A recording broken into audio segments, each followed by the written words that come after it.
There it is. All right, all right, all right. We are live and in person. All right, we are back. We are back. Okay. Again, I am Deputy Sheikh Thomas Muhammad Eel. Long time no see. So let's get the party started. Rising to my highest heights, giving all perfect praise to Allah, the creator of creation.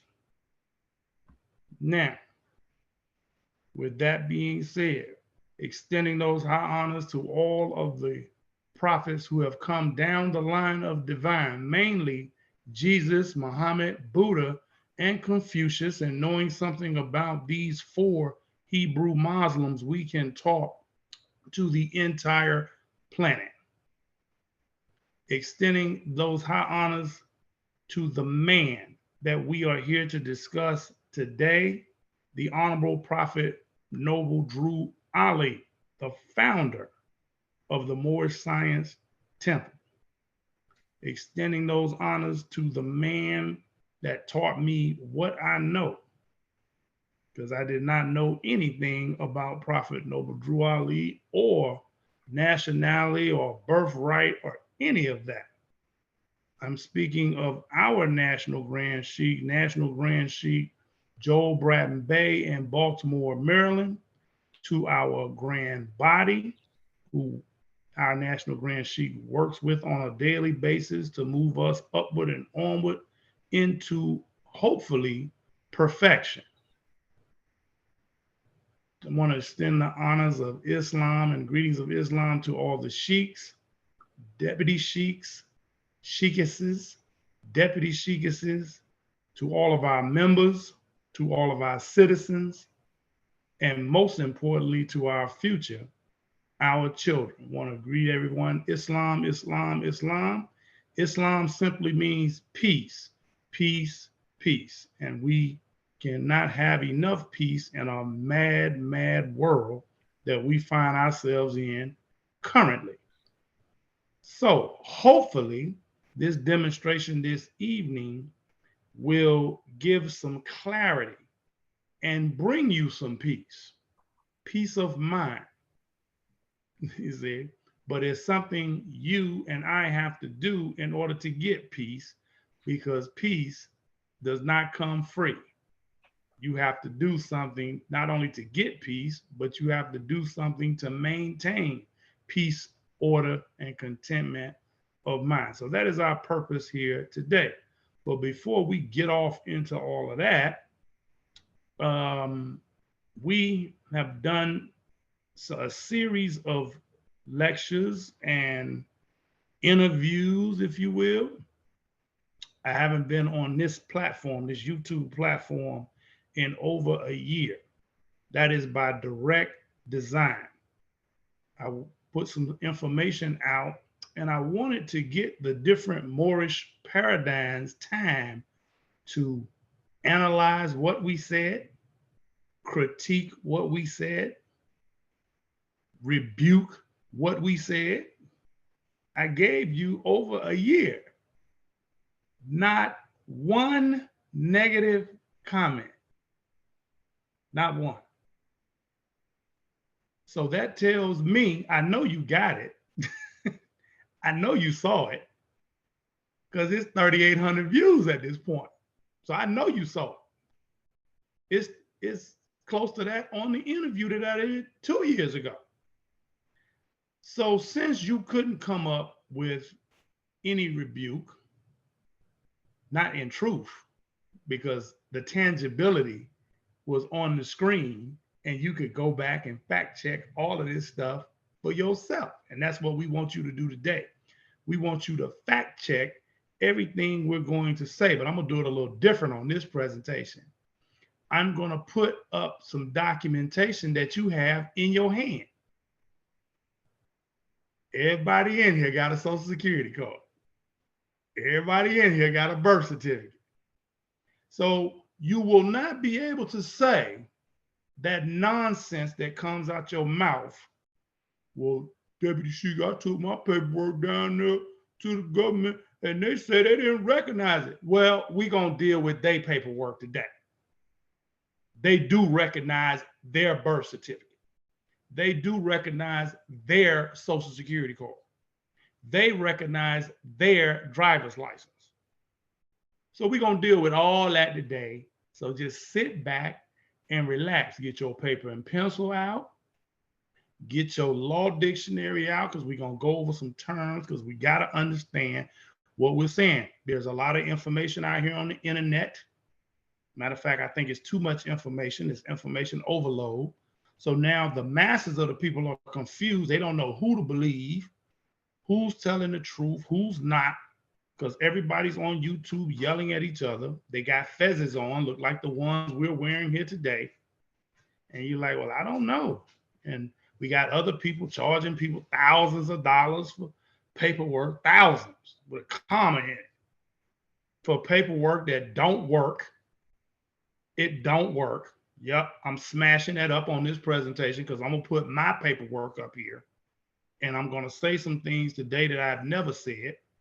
Oh, and just so you know, to our members, I got off the phone with National Grand Sheik yesterday. And what I haven't said, I ran it by him. I told him what I was going to say.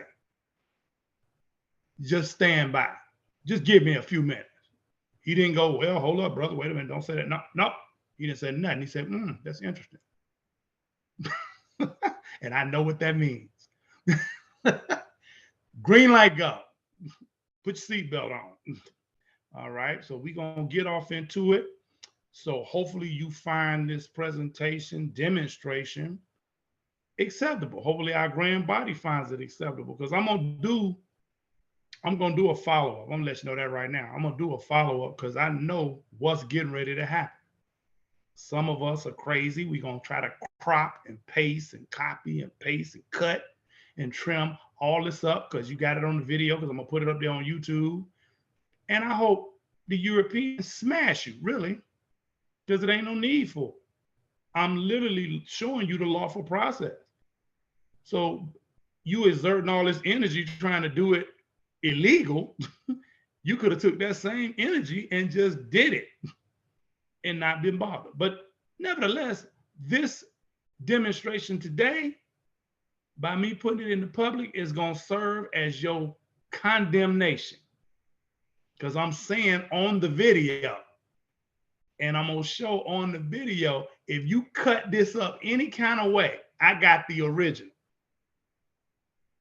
So when they come at you and then you go to screaming about, well, no, Deputy Sheik said thus and so, I'm coming with the original. And I'm like, nope, that's not what I said. This is what I said. This is what I showed them. I don't know what paperwork that is. Oh, that look real pretty though. It's got a little thumbprint on it and everything. Real nice. Don't work. It don't work. Remember, I gave you over a year to deal with the last demonstration.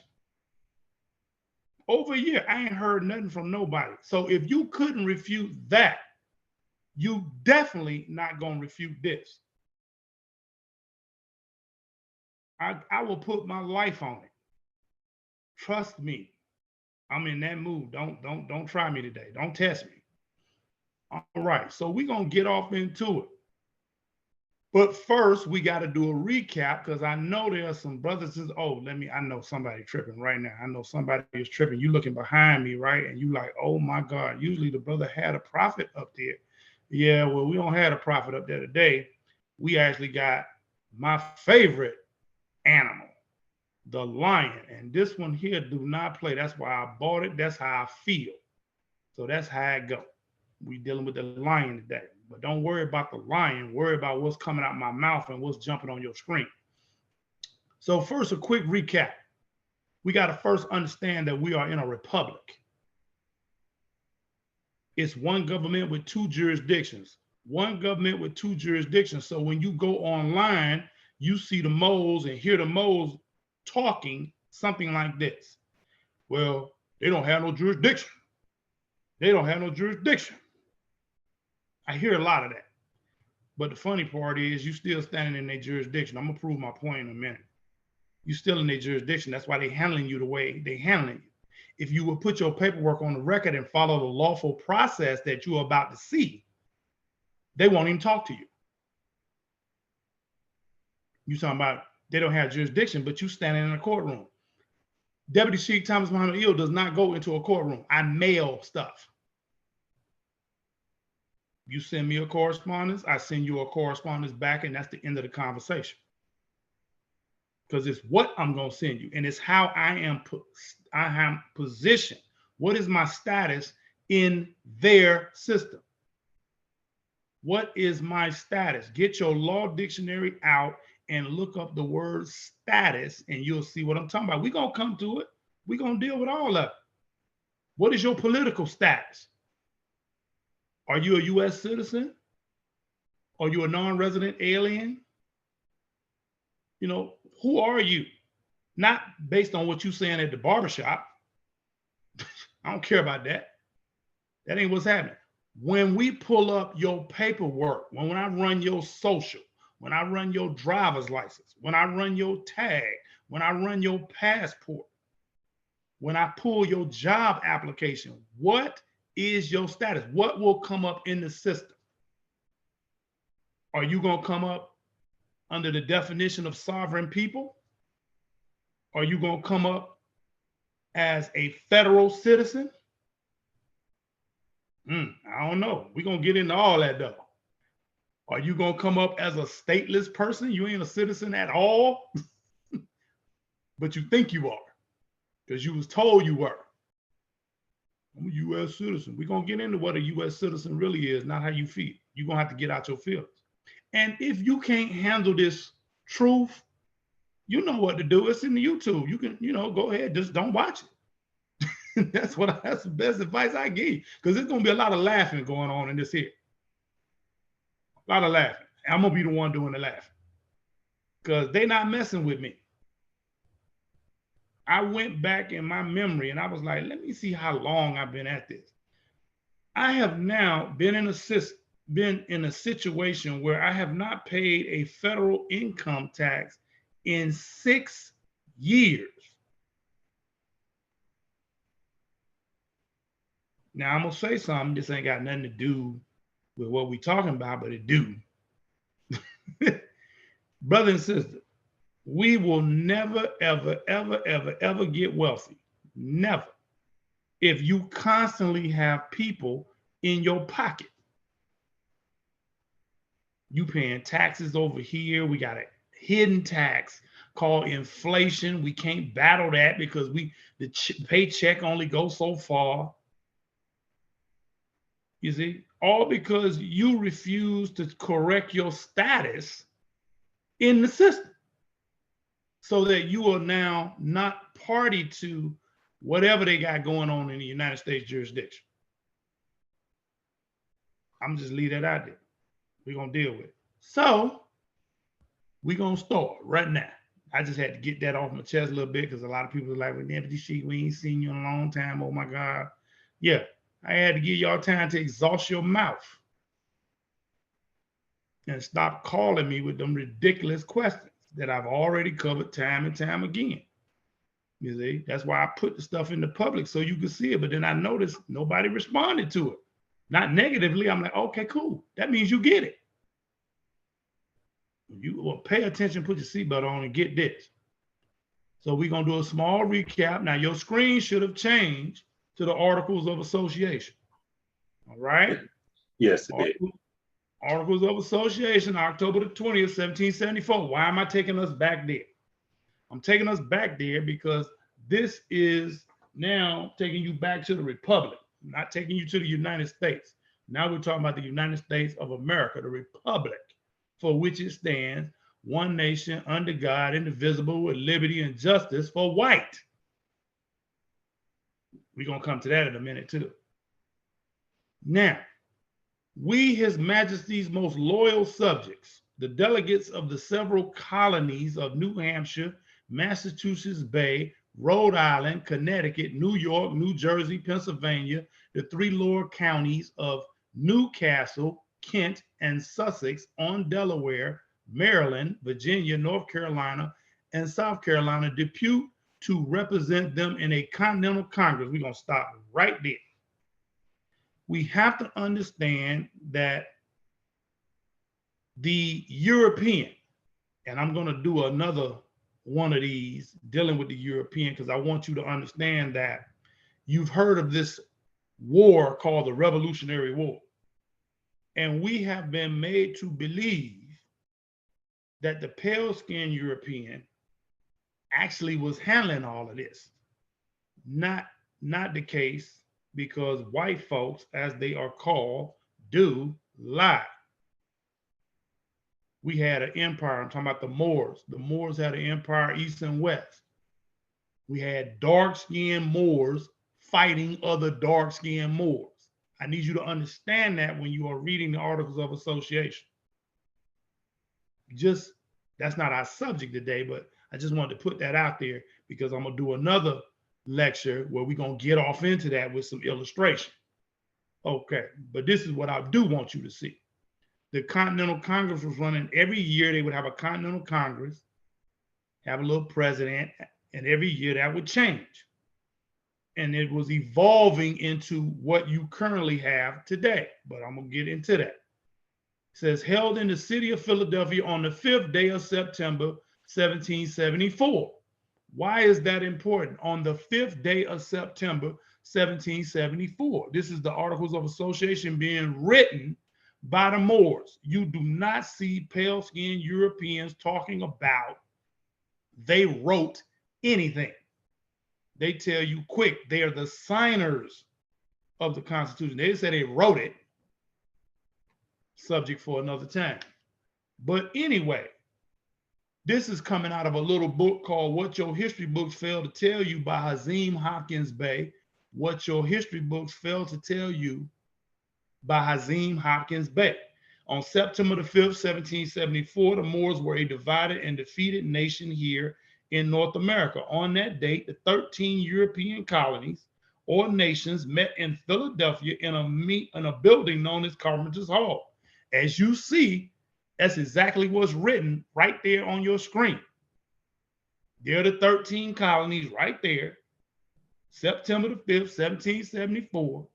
You're like, okay, this is where the Moors' nationality is being stripped. Make a long story short. The Moors' nationality is being stripped. Now, keep in mind, if the Moors, who are in the majority, and they are writing these wonderful documents, that means people that look like you and I was stripping other people that look like you and I's nationality. Let's get this straight. We had to go along with it. We was in the majority. Let's move on. That was in 1774.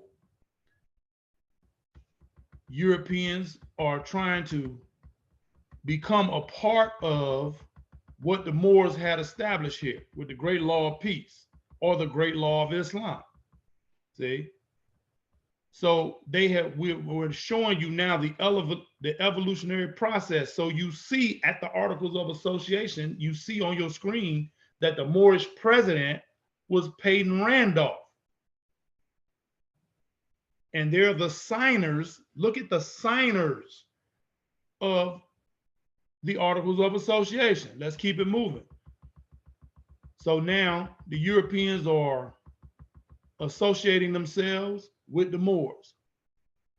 They are talking to and petitioning the King of England. Hey, we got some grievances over here. We need redress. That went on for 2 years. Then it evolved into the Declaration of Independence that you see on your screen. This took place, now we're very familiar with this. This took place on July the 4th, 1776. We call it America's independence. First of all, let's get this straight. America is not the name of a country. Let's get that straight. America is the name of a continent. North, South, and Central. Central America is what is called an isthmus, which connects two larger bodies of land, which are bordered by large bodies of water, one called the Pacific Ocean, the other called the Atlantic Ocean. But the land is called America, not a country, a continent with several nation states on it. So we have what is called the United States, geographically located, centrally located on a landmass called North America, bordered by Canada in the north and Mexico in the south. Hopefully that makes sense. Get out your feelings. This is reality. So now we had the Articles of Association in 1774, which further evolved into the Declaration of Independence, as you see on your screen, July the 4th, 1776. I'm not going to get into all the details in this particular presentation. You have to tune in for later lectures and we'll deal with that.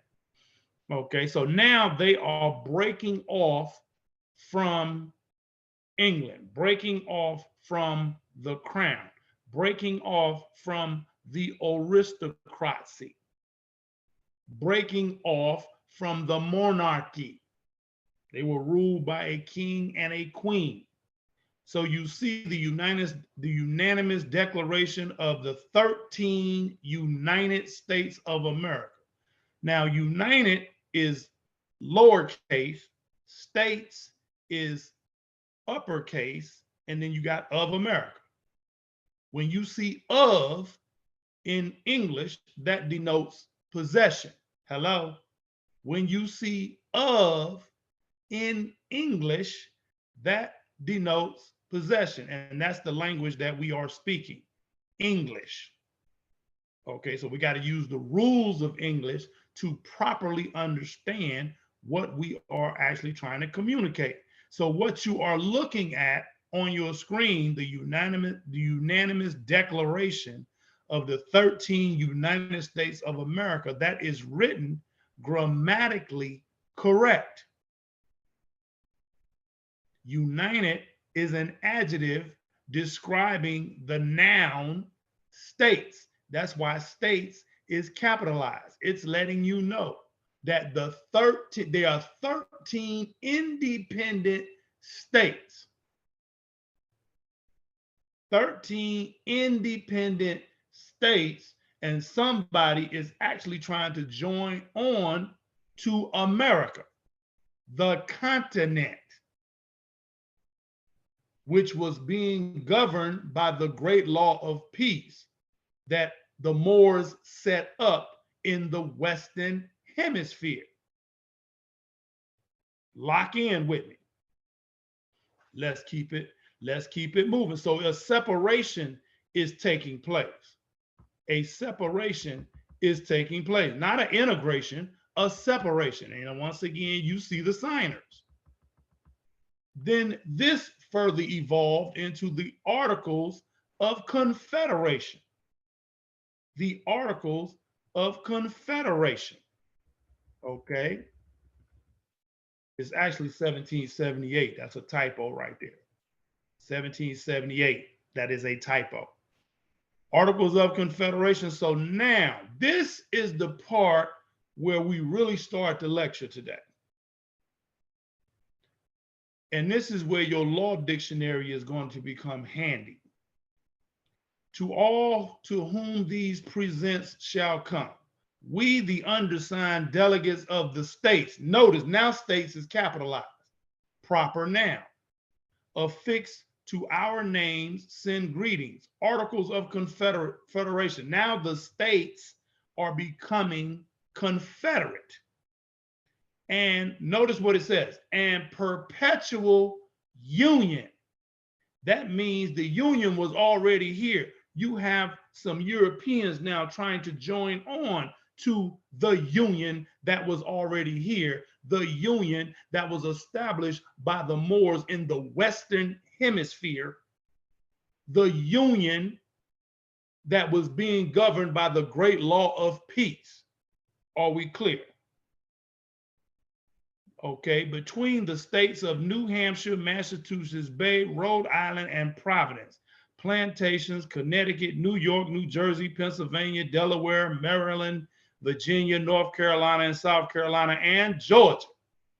So if the names of all of these quote unquote states or state republics were already here and the European is coming over here, that means they didn't name none of this. They didn't name not one of these states. Let me give you an explanation. Let me help you with it. If you go to Europe, remember I said we had a empire east and west. We had Moors on one side of the Atlantic ruling. We had Moors on the other side of the Atlantic ruling. Moors, dark-skinned Moors that look like you and I ruling on one side of the Atlantic, which would be Europe, and on the other side of the Atlantic, which would be the Western Hemisphere, the Americas. Now, I just said, if the European, the pale boy, was not in control, and he was not, if he wasn't in control, he didn't name none of them states I just ran down to you. But if you go into Europe right now, you're going to find a place in Europe called York, Hampshire. You're going to actually find places like this. So in his arrogance, he calls it over here New York. It ain't new, fool. It's modern. It ain't new. You are Johnny come lately on the planet. Pale man. Ain't nothing new. Everything is new to you. It ain't new to us. It's modern. Anyway, point number one in the Articles of Confederation. The style, look that up in a law dictionary. The style of this confederacy shall be the United States of America, also written grammatically correct. The style of this confederacy shall be the United States of America.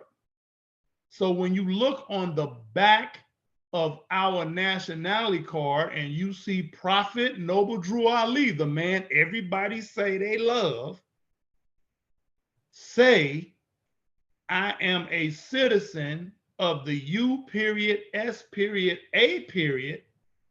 He's talking about the Republic. I don't know what you're talking about.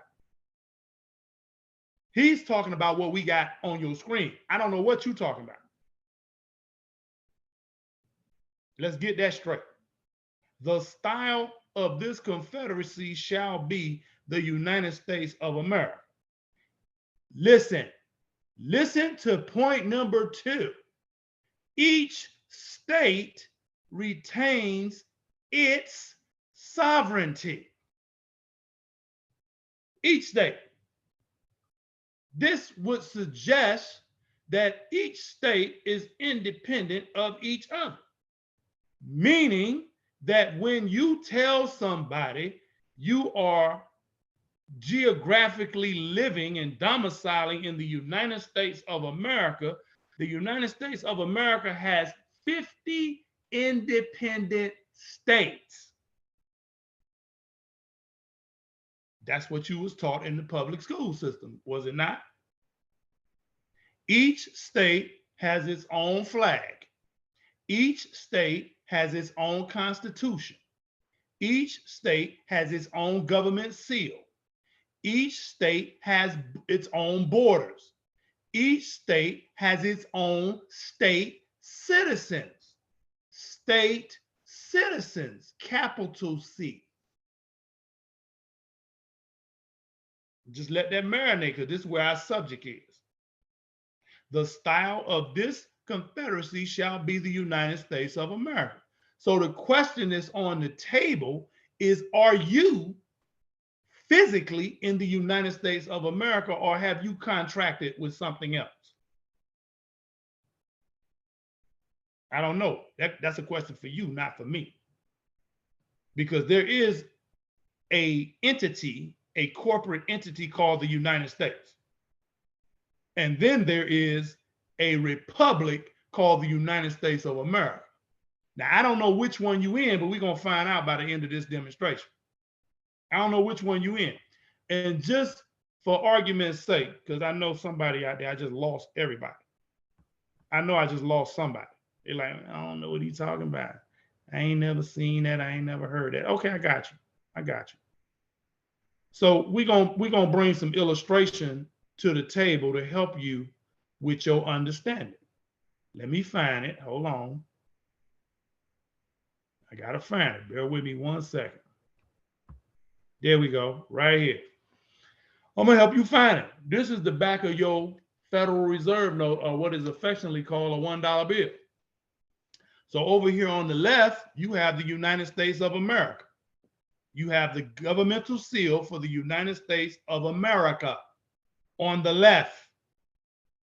This is the jurisdiction of the Moors, the republic for which it stands. One nation under Allah, indivisible for liberty and justice for white, which is a legal status.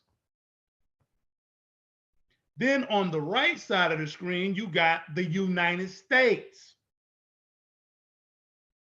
a corporate entity, and you are very familiar with that governmental seal, very familiar. It's not the seal for the United States of America, it's the seal for the United States. So what they do is they trick you into filling out all kind of paperwork asking you, are you a US citizen? It didn't ask you if you're a citizen of the United States of America. It didn't ask you whether you was a state citizen. A hint to the wise is sufficient. A hint to the wise is sufficient. So let's get back to it. So Articles of Confederation. So now you see the evolutionary process. A union is already established in the Americas. Oh, wait a minute. Let me go back. Let me go back, because somebody I know, they're going to be like, well, wait a minute. I ain't never seen it before. So that way you won't be able to feign ignorance. Let me get it back up here on the screen. Hold on. Right here. I got you. Now, see this? See this? Now your screen should have changed to the Union. This is what it looked like before the Pale Boy was even a thought on the planet. See, all he's doing is copying what we've already established. The Union. Now that's gonna have great significance in just a minute. If that's the Union, and it is, what you think happened when we get here? So now it's further evolving into what is today called the United States Constitution. Here we go. See that? The United States Constitution. Let's get right to it. We're not going through the whole thing. We're going to go through some of it, but we ain't going to go through the whole thing. We the people of the United States, in order to form a more perfect union. See, more perfect. More perfect. Hold on. Wait a minute. Visual aid. Got to help you. Hold on. Let me find it. Bear with me. Boom. More perfect. So we got more perfect. We're adding some folks to what was already established. Are we clear? I hope so. I got to keep moving because time's just getting away. We the people, which was 35 Moors and 20 Anglo-Saxons, 35 Moors and 20 Anglo-Saxons, established we the people in order to form a more perfect union. Well, you couldn't have a more perfect union unless you had a union to begin with. Establish justice, ensure the domestic tranquility, provide for the common defense, promote the general welfare, and secure the blessings of liberty to ourselves and our prosperity, do ordain and establish this Constitution for the United States, not of the United States, for the United States of America. When you see that little word for, then you know you're dealing with the original Constitution that our ancestors wrote. If it reads like this, do ordain and establish this Constitution of the United States of America, you are dealing with the United States corporate entity. Don't take my word for it, brother and sister. Google it. You Google everything else. You don't research nothing. Google it. Try me on it. And put both constitutions, the preamble, side by side and watch what I tell you. If it says for the United States, and that's what you got on your screen, that's dealing with the Republic. The first 7 articles of the Constitution is the free national Constitution that Prophet Noble Drew Ali is talking about, which has free natural citizens. That's the Republic for which it stands. If it says, do ordain and establish this Constitution of the United States, you are dealing with the District of Columbia. You are dealing with the U.S. Congress. You are dealing with a corporate entity.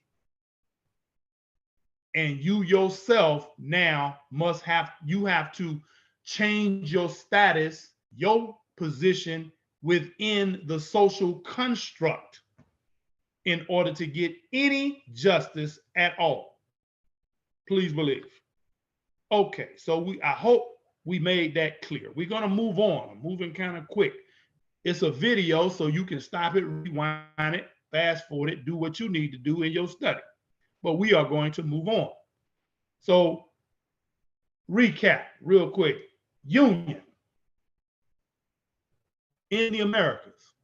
We have, the Moors have a government, a participatory government running in the Americas.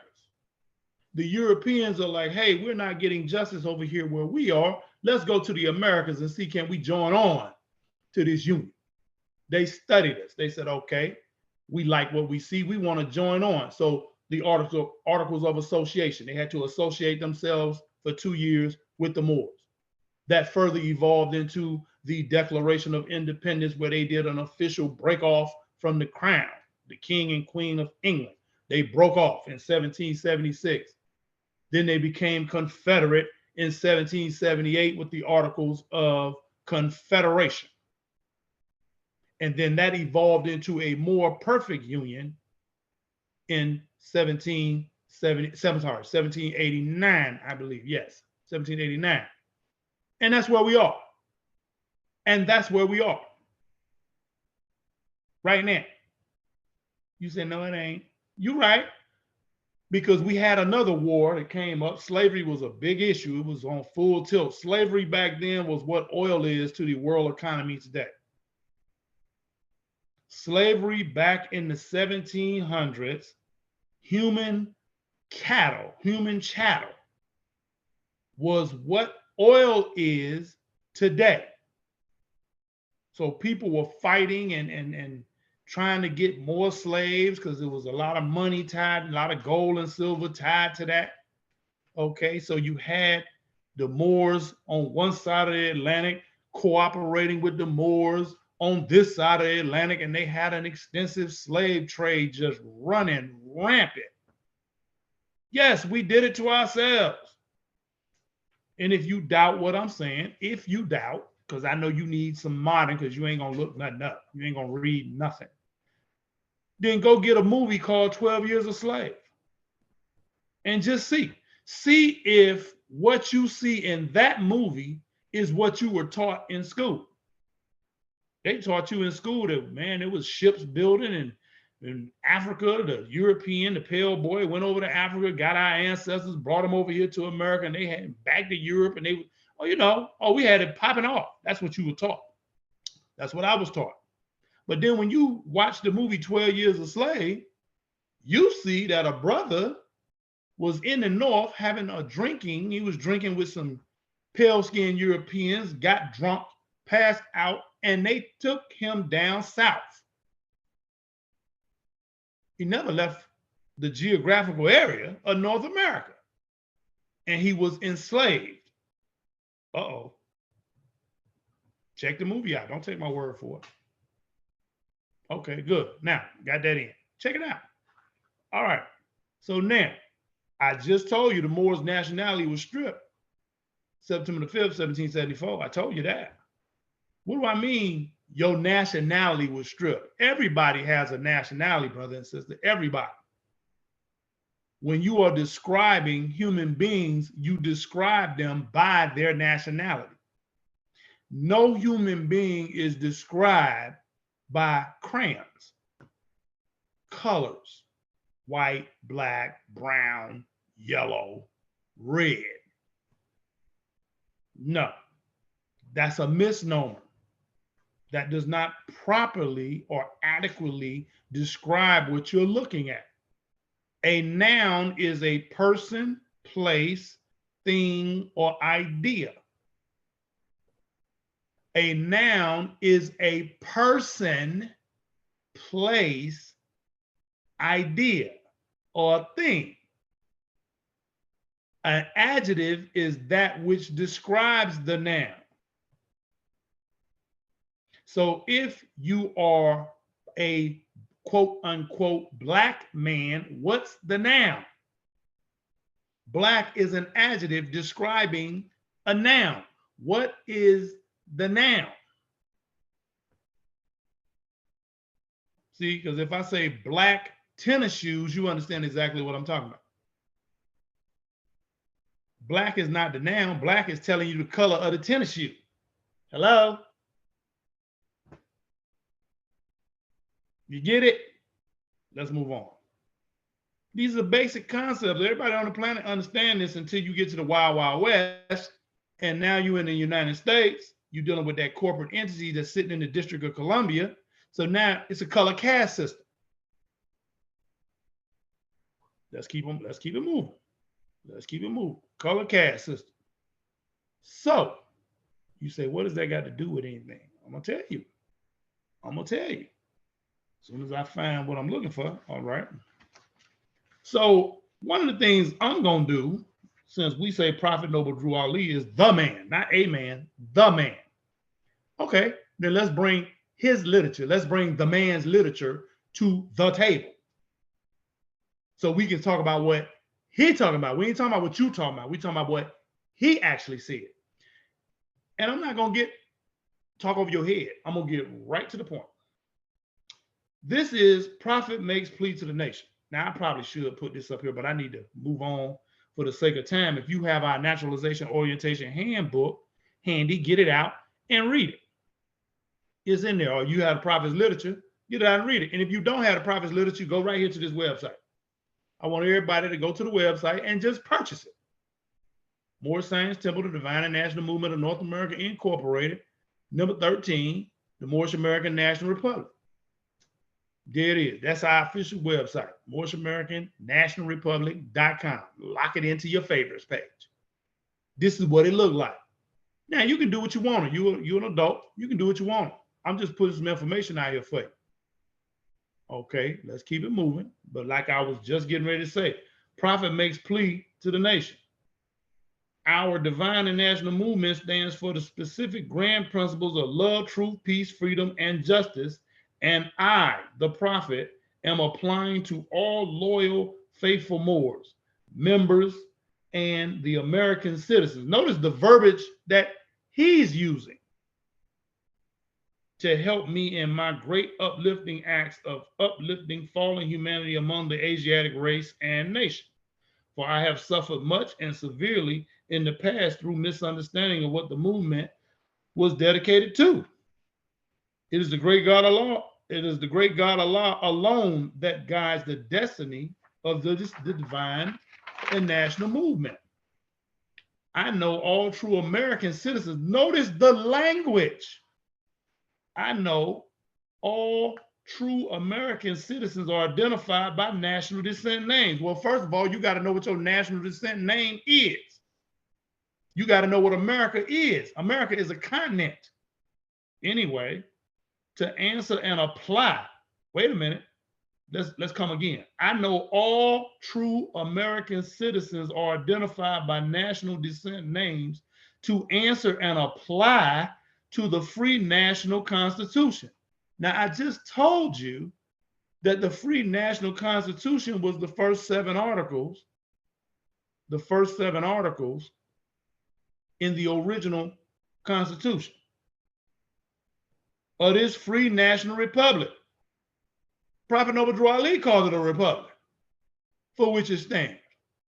One nation, under Allah, indivisible, with liberty and justice for white. I'm gonna keep saying that all day till you burn it in your brain. We talking about a republic. I don't know what you talking about with a democracy. Oh, you must be in the United States jurisdiction, because that's what they got over there. In their jurisdiction, they got a democracy. In our jurisdiction, we have a republic. We have the union. Let's move on. So, and then it says, let's come again, because I don't want you to lose the point. I know all true American citizens are identified by national descent names to answer and apply to the free national constitution of this free national republic of the United States of America, of the United States of America, of the United States of America. Don't you remember seeing that in the Articles of Confederation? The style of this confederacy shall be the United States of America. Don't you understand that when you flip the back of your nationality card over, it says, I am a citizen, capital C, of the U period, S period, A period. Maybe I got to say it like this. I am a citizen of the United States of America. Maybe you get it now. Not the United States. Two different things. Prophet talking again and plea to the nation. That's why I am calling on all true national citizens to help me morally and financially in my great work I am doing to help this national government. For without a free national name, hello, you got to know what your free national name is, with a descent flag of your forefathers. Oh, so you got to know what your flag is too? There is not a national divine title of the government in which we live. This is from your true and divine prophet unto all American and foreign sympathizers, Prophet Noble Drew Ali. Hope I did that justice, because we are talking about the prophet. So I hope we, hope Allah finds that satisfactory. But you got to know what your free national name is. Well, if you read Act 6, last tier law in Act 6, Prophet Noble Drew Ali tells you what your free national name is. He tells you what it is. Moorish America, descendants of the ancient Moabites, whom inhabited the northwestern and southwestern shores of Africa. You say, Africa's over there. Okay, roger that, real quick, and then we're going to move on. At one time, all the landmass were joined together. Will we agree? Will we agree? Then there was a shift, series of earthquakes. This is ancient times, series of earthquakes, and then now we have large bodies of water. The Atlantic Ocean on the eastern seaboard of what is called the Americas, and on the western seaboard, you have the Pacific Ocean. But if the landmass was joined together, and the first true and divine name of Africa is a Mexam, that means that whole landmass was a Mexam. Okay, or in this case, Africa. And if you interlock your thumbs, you take your hands, I don't know if you can see this, you interlock your thumbs together. Now, this landmass, or my two hands represent, or your hands represent Africa. A series of earthquakes happened, and now your two hands have separated by 4 or 5 inches. And where your hands were, you now have space. In that space is a large body of water, now called the Atlantic Ocean. If it was Africa on one side, then it's still Africa on the other side. Hello? People just renaming stuff. Africa on one side, Africa on the other side. The Moorish Americans are descendants of the ancient Moabites, whom inhabited the northwestern and southwestern shores of Africa. Of denotes possession. Hello? Hint to the wise is sufficient. We're moving on. Hopefully that makes sense. Because I got to get to what I'm talking about. So today, we understand that the nationality of the Moors have been stripped or has been stripped.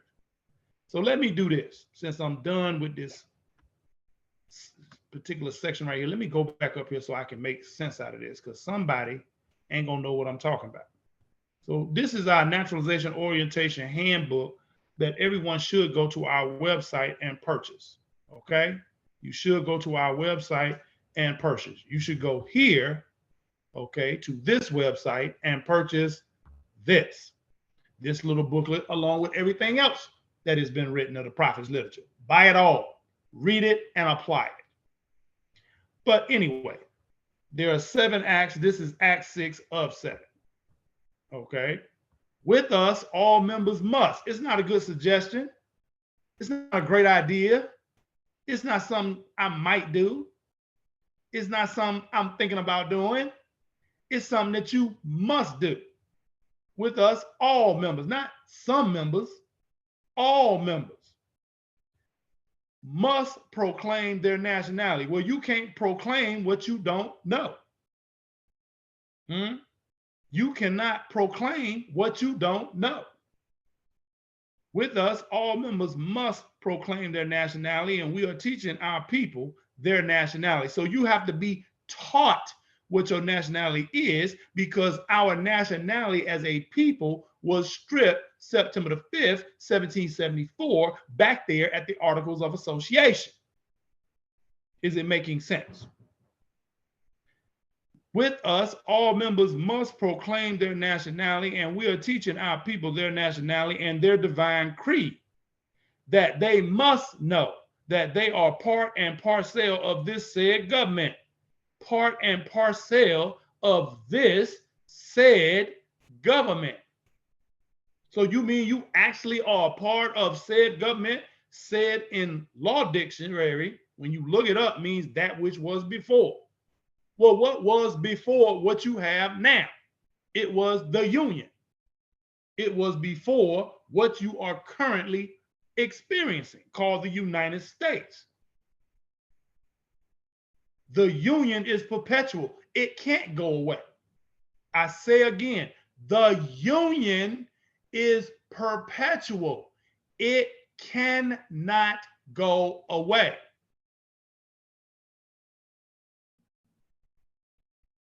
With us, all members must proclaim their nationality, and we are teaching our people their nationality and their divine creed, that they must know that they are part and parcel of this said government, that which was meant before, the Union, and know that they are not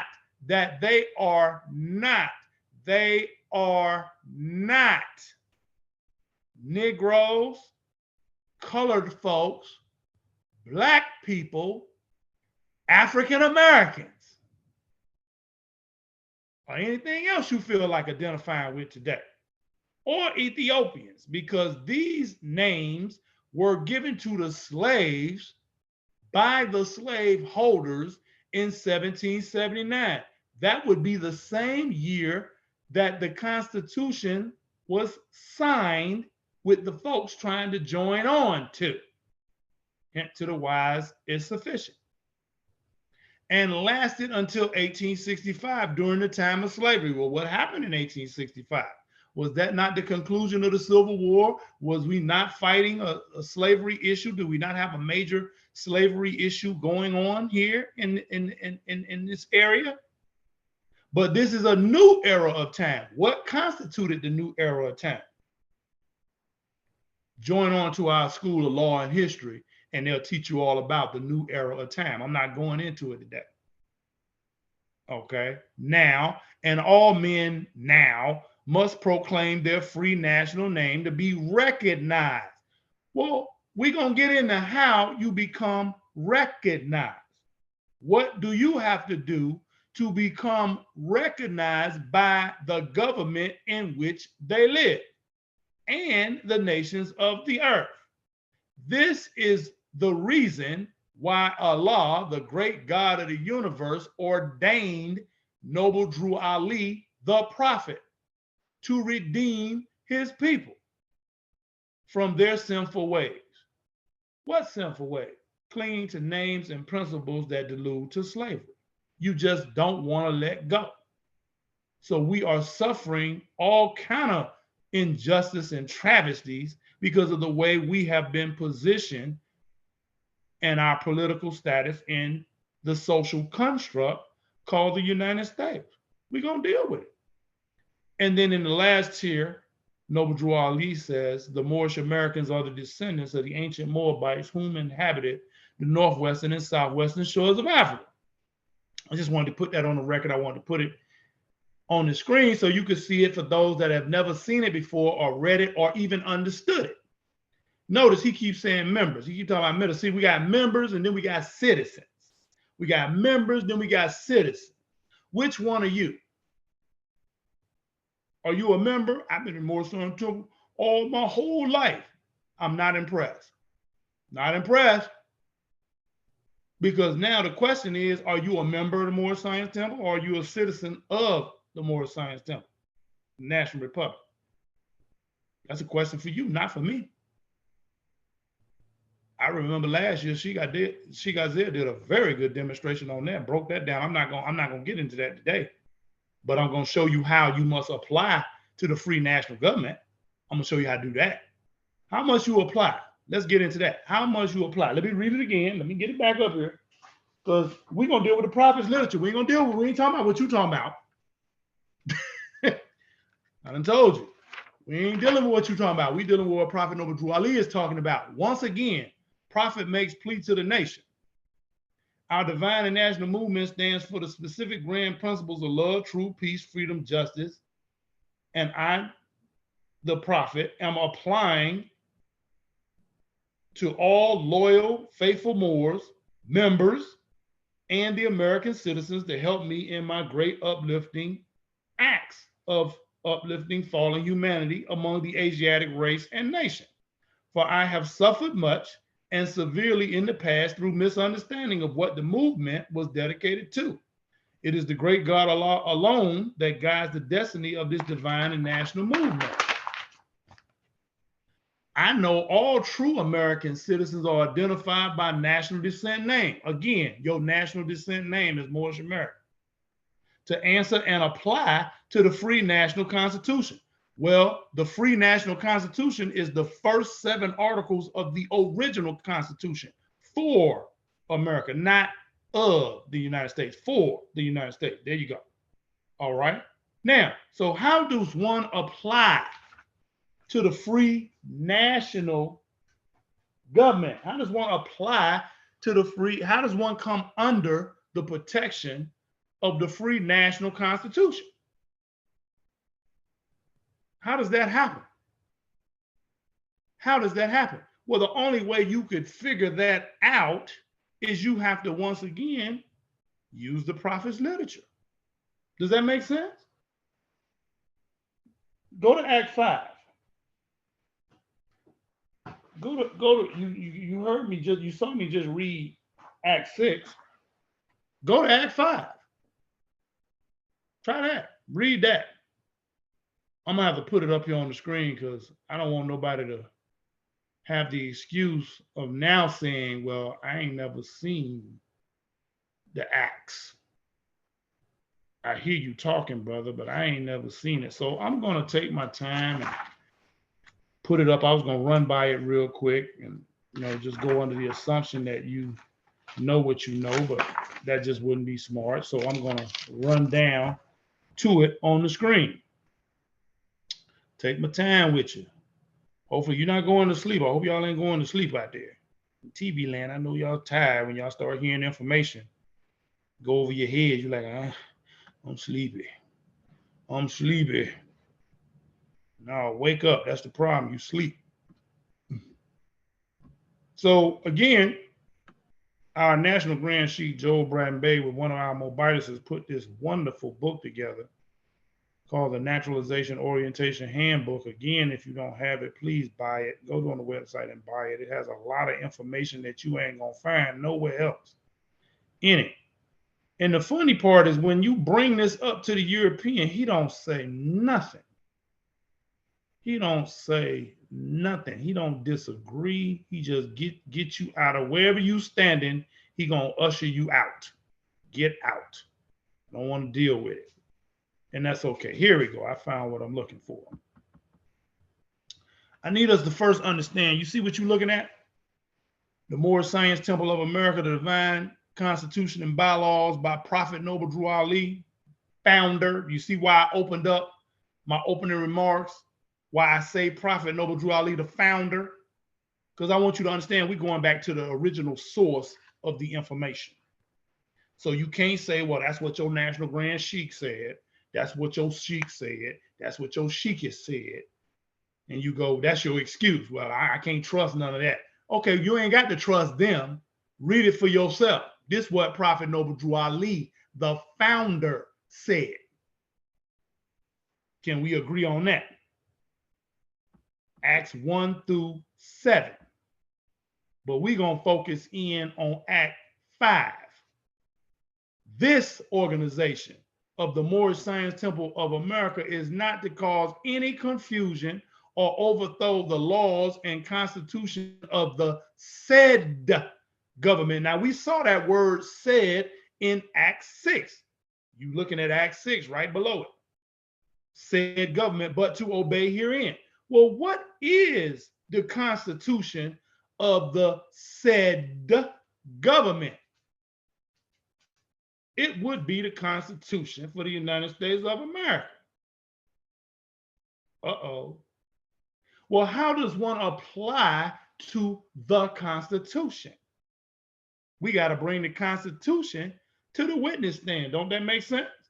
Let's see how one applies to the free national Constitution. Don't worry, I got it pulled up on the screen already. Let me get to it so that everybody can see it. Bear with me 1 second. Bear with me. Boom. Uh-oh. Article 1, Section 8, Clause 4 of the Free National Constitution, the first 7 articles of the original Constitution, of which the Europeans were the signers, not the writers of. They were the signers of, not the writers. They did not originate this lovely document. So, Article 1, Section 8, Clause 4 says, to establish a uniform rule of naturalization, and uniform laws on the subject of bankruptcy throughout the United States. Wait a minute. It said to establish a uniform rule of naturalization. I'm not gonna beat this point up. We're not talking about what you talking about on YouTube. We are not naturalizing our people into a corporate entity called the United States that is geographically situated in the District of Columbia. No, we are not. We are naturalizing you into the United States of America, into the Republic, into said government, that which was before, the Union Republic. To establish a uniform rule of naturalization. Why is that so important? I said on September the 5th, 1774, the Moors' nationality was stripped at the Continental Congress or the Continental Convention, pardon self. This is a matter of historical record. This is not my opinion. These are facts. I have been to Carpenter's Hall. I can literally put the photo of me standing in the doorway of Carpenter's Hall on the screen. But this ain't about me. This is about you and your failure to correct your status. Naturalization, Black Law Dictionary, 5th edition. The process by which a person acquires nationality after birth and becomes entitled to the privileges of citizenship. Wait a minute. What? This ain't what I'm this ain't my opinion either. These are facts. I didn't say we was naturalizing you into the United States. That's what they do when you come from overseas because you don't know no better. Because you think that the name of the country is America. That's how they get you. You don't understand America is a continent and she has citizens. Yes, she does. I'm going to prove my point in just a minute. The United States got citizens too. Question is, which one are you? The process by which a person acquires nationality after birth. Well, if your nationality was stripped in 1774, then you would need to acquire nationality after birth, which means you would have to go through a naturalization process as instructed by the Free National Constitution, which is the first 7 articles of the original Constitution, Article 1, Section 8, Clause 4 on your screen to establish a uniform rule of naturalization. It's not an option. It's not a good suggestion. It's not, well, I'll think about it. I'll do it when my time permits. You have no protection, no constitutional protection at all because you did not naturalize. And if you did, give me the date of your naturalization. I don't deal with what's coming out your mouth because many of us are just full of crap. I want you to show and prove. Show me the paperwork. That's what we're talking about today. Show me the paperwork. And let me digress here for just a minute and talk to our membership and citizens. If you have been under the leadership of our National Grand Sheik, Joel Bratton Bay, out of Baltimore for more than 12 months, and your paperwork does not look like mine, that you're about to see in a little bit, and you can't go back into your court, into the court in your jurisdiction and show me that the paperwork is there, you're a U.S. citizen. I'm going to say that again. I don't care who you are. Sheik, deputy sheik, sheikist, deputy sheikist, member, been in the organization for years. If your paperwork does not look like mine, and before y'all get carried away and be like, who that brother think he is talking like that? Well, let me put it this way. My paperwork looked like National Grand Sheik's paperwork. How about that? Now that's the man you claim to be following. So why don't your paperwork look like his? I'll take myself out the equation. Why don't your paperwork look like his? If we playing follow the leader, where he put his foot, you put your foot. Where he go, you go. What he do, what you see him do, you do. That's how follow the leader work. You lose the game when you don't follow the leader. So I ain't talking, I'm not puffed up. My paperwork look just like his paperwork.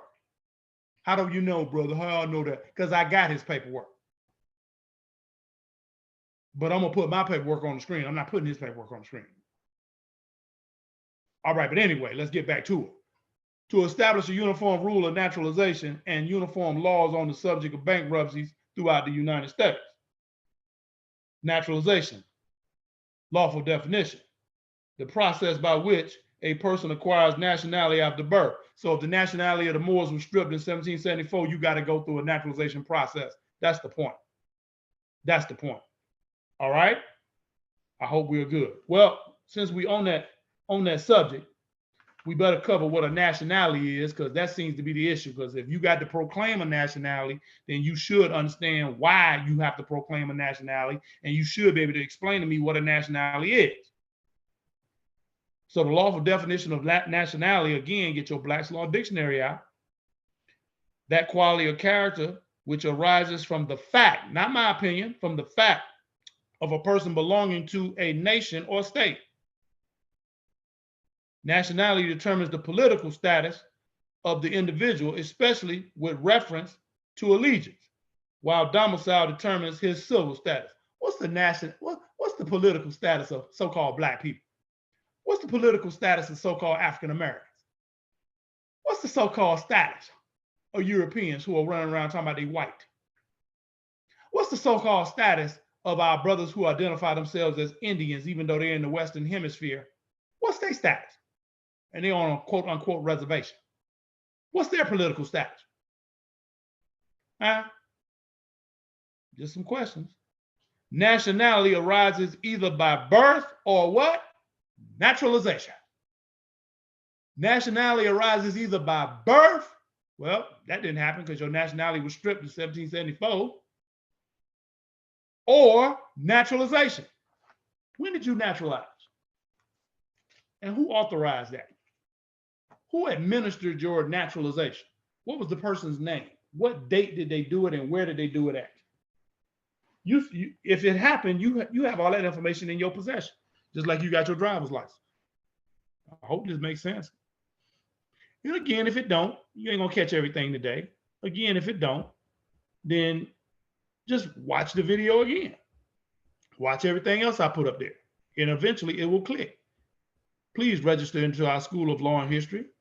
Let me put it up there again. Boom. Go to this website, MoorishAmericanNationalRepublic.com, and register into our School of Law and History. Go to MoorishAmericanNationalRepublic.com and register into our School of Law and History. Classes start now, immediately. It's a national emergency. So again, Prophet Noble Drew Ali in Act 5 says, this organization of the Moorish Science Temple of America is not to cause any confusion or to overthrow the laws and constitution of the said government, but to obey hereby. Well, according to the constitution of said government, you were supposed to naturalize, because that's what it says right there. Article 1, Section 8, Clause 4. That's what it says, not what I say. That's what the Free National Constitution says. That's what Prophet Noble Drew Ali said in Act 5. That's what Prophet Noble Drew Ali said in Prophet Makes Plea to the Nation. One must apply to the Free National Constitution. And in order to do that, you must have a free national name and a religion on the record, so that you can be recognized by said government. Recognized means by governmental authority, widely known, publicly known, widely spread. Well, how are you going to do that if you are a Moorish American and you got your paperwork that was issued to you by our government sitting in a closet on the shelf? You didn't put it on the record so that it is not widely known, publicly known. So you are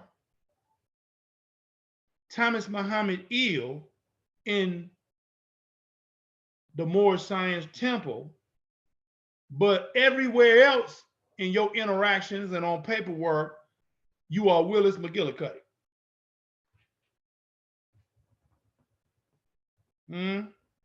When we run the tags on your car, that's what's coming up.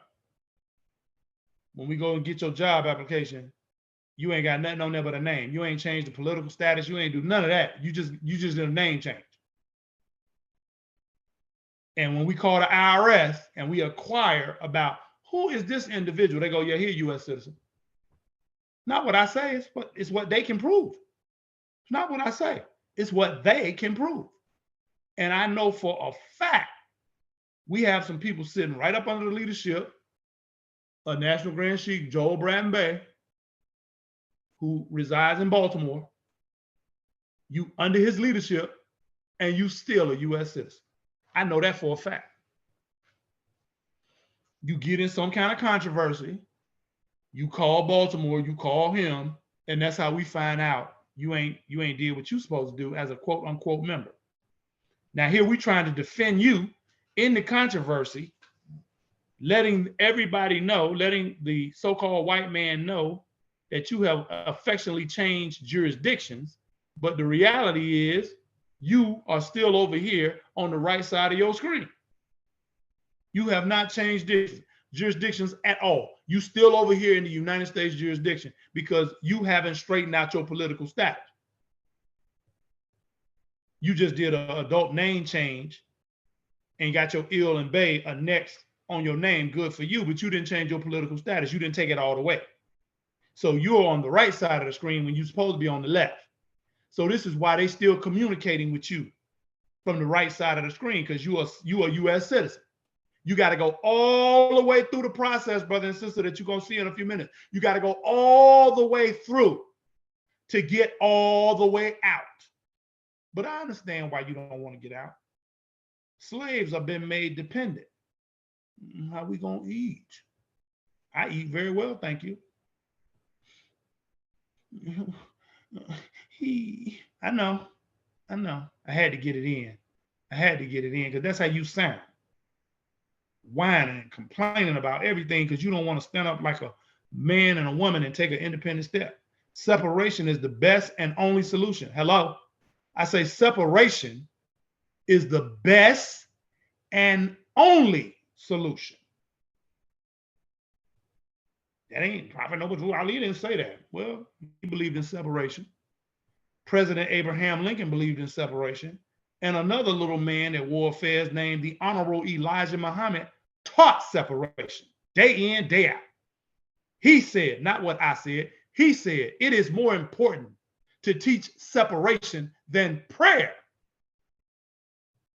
Now, what are we dealing with if a so-called religious man tell you it is more important to teach separation than prayer, and prayer is necessary? What have we gotten ourselves into? Don't take my word for it. Look it up. Because you can't check.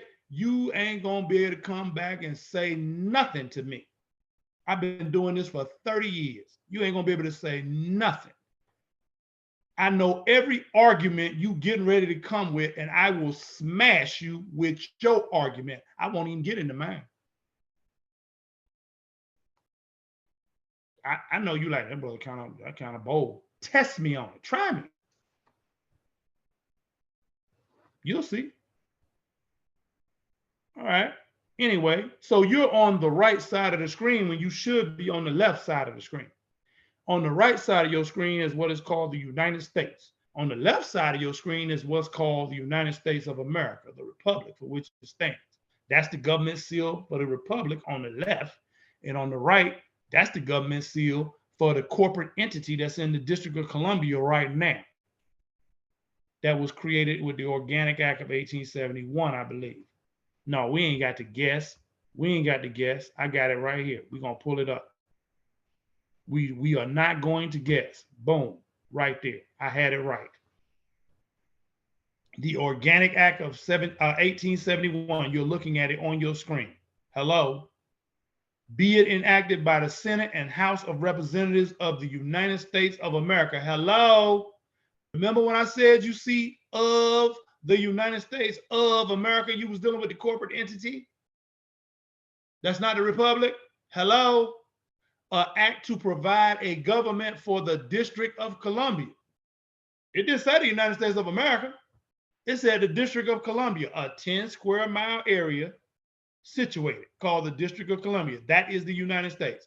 Be it enacted by the Senate and House of Representatives of the United States of America in Congress assembled, that all that part of the territory of the United States, see, they telling you what it is, included within the limits of the District of Columbia be, and the same is hereby created into a government by the name of the District of Columbia. Hello, ding, ding, ding. Hello, with the name District of Columbia. It's the United States, by which name it is hereby constituted a body corporate, look that up in the law dictionary, for municipal purposes, and may contract and be contracted with.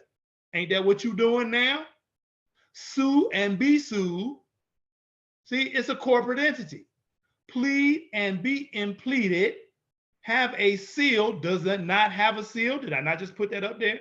And exercise all other powers of a municipal what? Of a municipal what? Corporation. Not inconsistent with the Constitution and laws of the United States and the provisions of this act.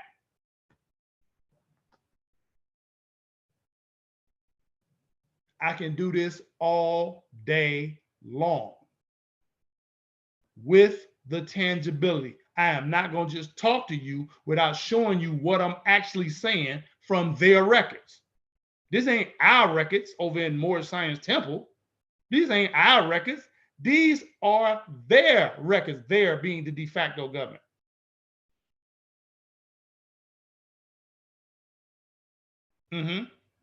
Let's move on. Let's move on all day. All day. So now that we got that straight, this is where the Internal Revenue Service is. Hello?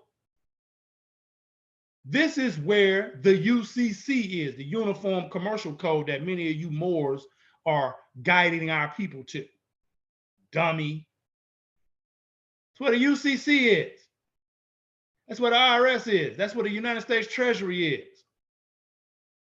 So if you didn't straighten out your status, you don't even know how to communicate with this entity, this legal fiction, this corporation. You don't even know how to deal with it. You are trying to deal with the corporate entity with its own rules. Let me go here. Let me just curl your socks. Now what? You see what this says? Robin versus Hardaway in 1790. Wait a minute, that would be the same year that George Washington took office. Wait a minute, that's 1 year after the Constitution was signed, Free National Constitution. Wow. Wait a minute, think about it. I need you to think about it. Robin versus Hardaway, 1790. Biblical law at common law. Common law supersedes all laws. And Christianity is custom, custom is law. Wait a minute. Common law, highest law of the land. You dealing with statutes, laws passed by your state legislature. UCC, Uniform Commercial Code, pardon me, still is a statute. You're dealing with the United States codes on the federal level. That's still a statute. Code and regulation. That only applies to corporate entities, legal fictions, not human. People whose nationality has been stripped. People who are identifying with slave brands. That only applies to them. And it's a lot of them out here because it seems too difficult for you to get in your jurisdiction. It seems too difficult for you to correct your status because you are afraid. You actually think by taking paperwork down to the courthouse and presenting it to the employees of the court and putting it on the record that you somehow are doing something illegal. This is what you believe.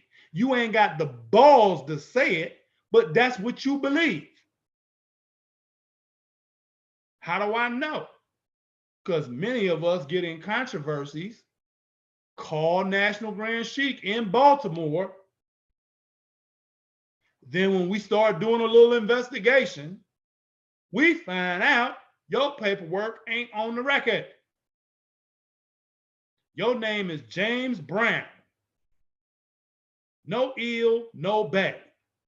Or You James Brown ill, James Brown Bay, and that's all you got. You just did an adult name change. You ain't changed your status at all. But you want a legal and lawful remedy. Brother and sister, we can't help you. You are in their jurisdiction. Sorry about that. I want access to our court. Our court works with common law. I say our court works with common law. And ain't no sense of you trying to deal with our court because you don't believe, you obviously didn't believe that your paperwork was worth putting on the record. So I don't know why you come into our court.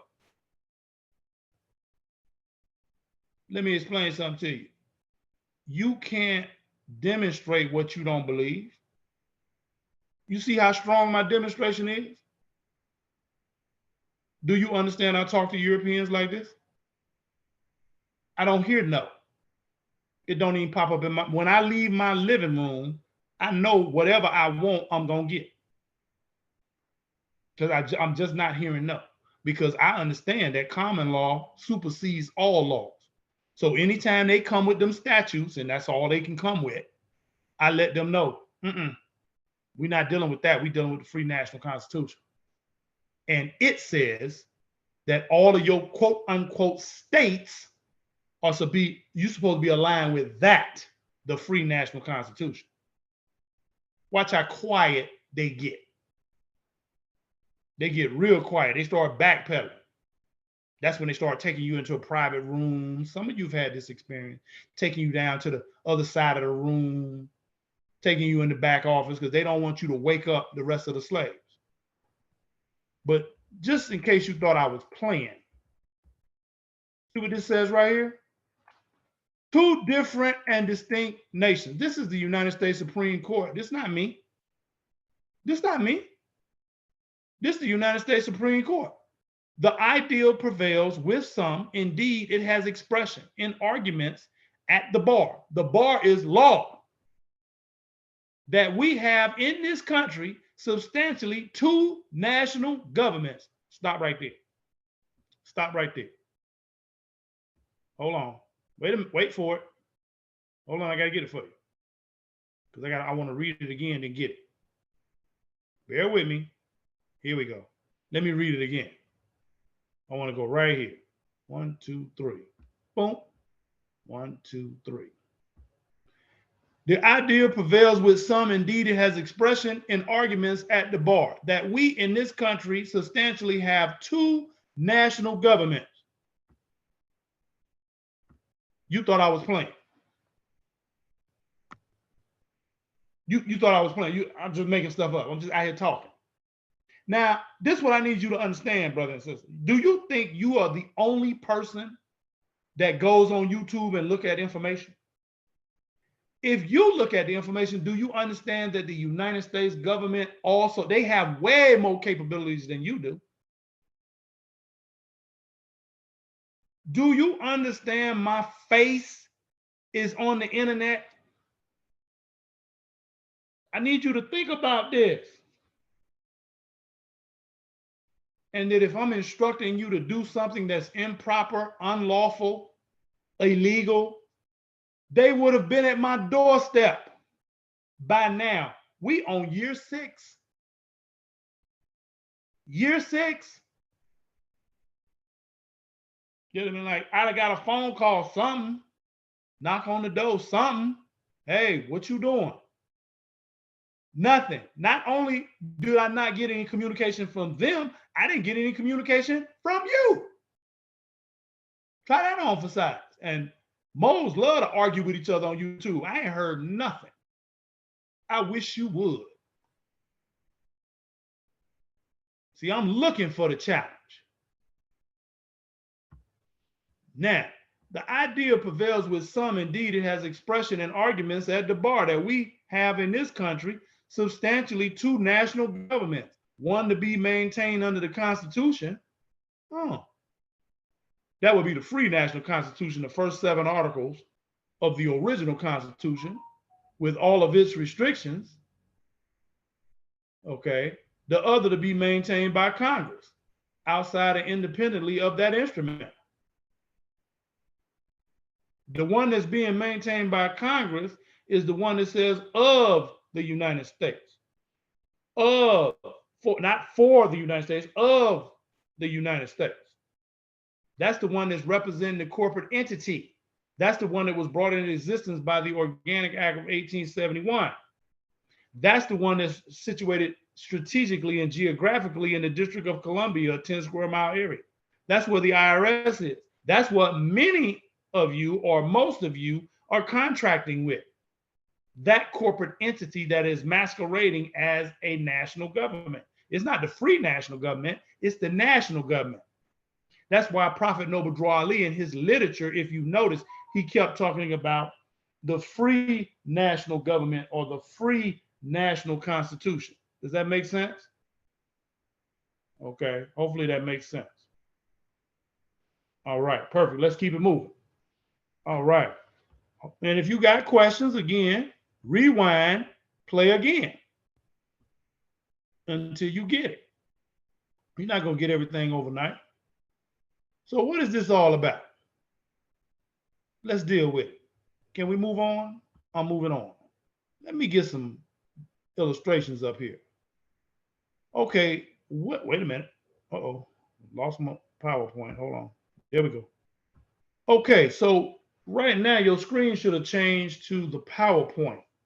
There should be a PowerPoint presentation on your screen. I hope you can see it. Because this is what they ain't gonna never show you. Now, our members have seen this. If you've been around for a minute, you've seen me do this time and time again, but there is a portion of this that you have not seen. I'm getting ready to go there today. And again, when you have your concerns, we're gonna see. All right, so I'm gonna magnify this so everybody can see it. And again, brothers and sisters, as I said at the very beginning, it don't make no sense for you to take pictures, crop, paste, copy, paste, whatever you feel like doing, because you lazy and don't want to go through the School of Law and History and then have and register into the Moorish Bureau of Vital Statistics and get your own paperwork. If you want to be lazy like that and chop up the paperwork that you're about to see and think you're going to go down to your local courthouse and put that on the record, I hope the Europeans smash you into oblivion. I really do, because you just illegal and unlawful at that point, when I am literally showing you the lawful process. Boom, your screen should have changed. Again, things should be magnified at this point. Let's get it up there. This is paperwork from our court that y'all don't believe in. It's okay. Moorish Supreme Court of Equity and Truth. I was petitioning the court for a name change form. That's okay. Here it is. Wrote it in blue ink. Everything is right there, just so you see. So that's one thing I'm going to do. I'm going to put my paperwork in front of you so you can see it. Now I'm going to stop right here. Let me magnify this. Now, do you see what this says? Because when I got ready to put my paperwork on the record, our National Grand Sheikh Joe Bradden Bay out of Baltimore, Maryland said, not what I said, what he said. He said, no, Mo, I want you to go into their jurisdiction. Very strange. I was very strange. Here I got a petition for court order in our jurisdiction. And when I got ready, he was like, no, Mo, I want you to put your paperwork on the record in their jurisdiction. Yes, sir. That's all I said. That's all a dummy can say. Yes, sir. Didn't ask him why. Oh, I grew into the reason. Thank y'all moles that don't put your paperwork on the record. Thank you for helping me understand why he said do it this way. See, because Prophet Noble Drew Ali said that we must be recognized.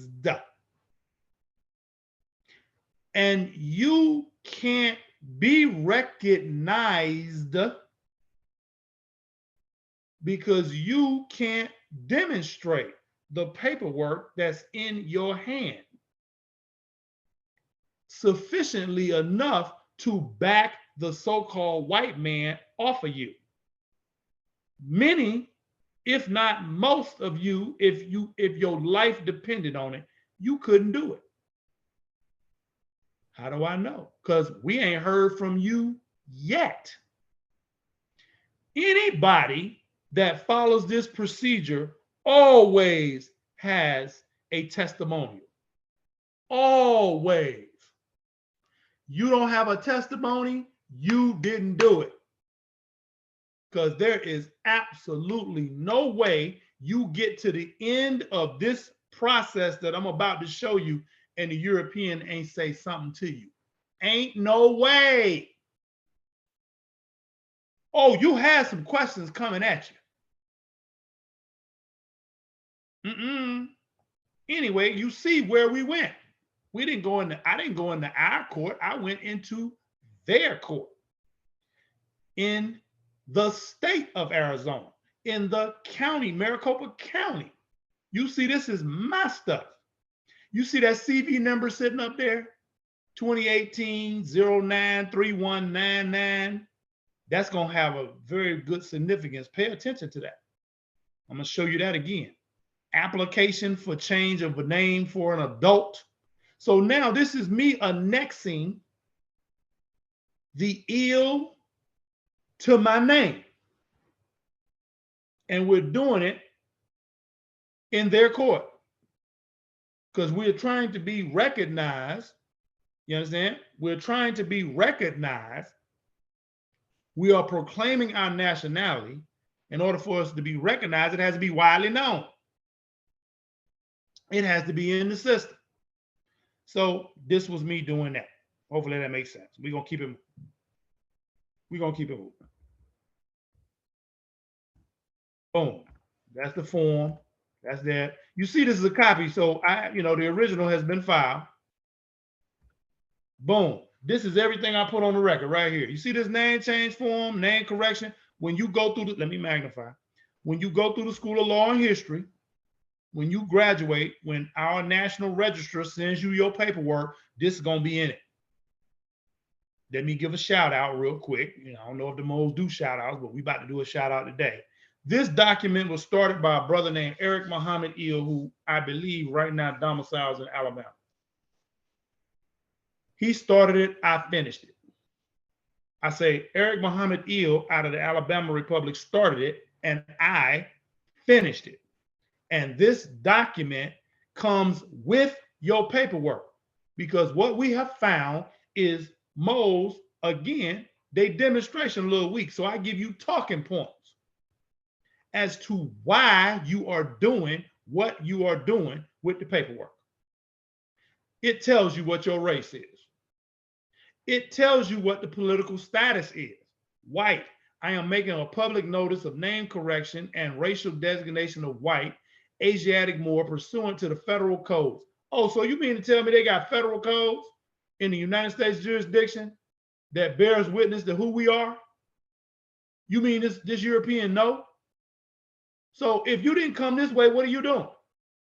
Pursuant to federal codes 463 and 667 to effectuate my proclamation. Act 6, with us, all members must proclaim their nationality.